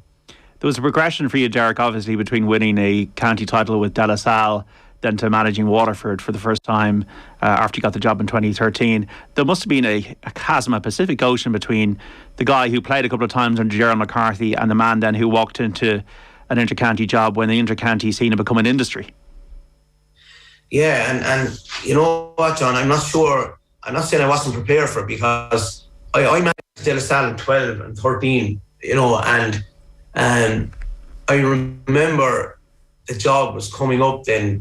Michael Ryan had vacated the post, and it was kind of not a player-led coup, but certainly a kind of an air of Michael's term had ended, so they were opening it up again. And I was saying, right, I go for it. But I did plan, for the year, even when I was in De La Salle, my last year in De La Salle as senior manager, I was kind of saying, look, if this comes up, I'm not going to rule myself out of it, because. So I think the natural confidence that comes with having success with your club team on the back of having success with your colleges team feeds into a confidence that you'll be able to do it. Having said that, when you get the phone call from the county chairman after going through the interviewing process that the job is yours, if you like, there is a kind of an epiphany moment where there's a dawning in terms of the seriousness of this particular job. And I think that influenced me particularly badly in the first year with Waterford, in that it was almost kind of I'll impress the lads here now, a little bit immature almost, a little bit kind of I'll make sure that when they come to training, the training is absolutely nailed down, the gear is it looks after itself, they'll have the best physio services, they'll have the best of S&C, they'll have the best of everything. And I think you forget then the edge that you need in terms of your on-field processes, if you like, your what matters in terms of performance, if you like. And I think it becomes a little bit of a kind of a, not a clap on the back, but everything is going well. So that chasm is as much in your actions in terms of who you surround yourself with and what you can, how you go about your business. I think you need a bit of rawness as well, if that makes sense, Where did you OTB AM with Gillette. Put your best face forward with our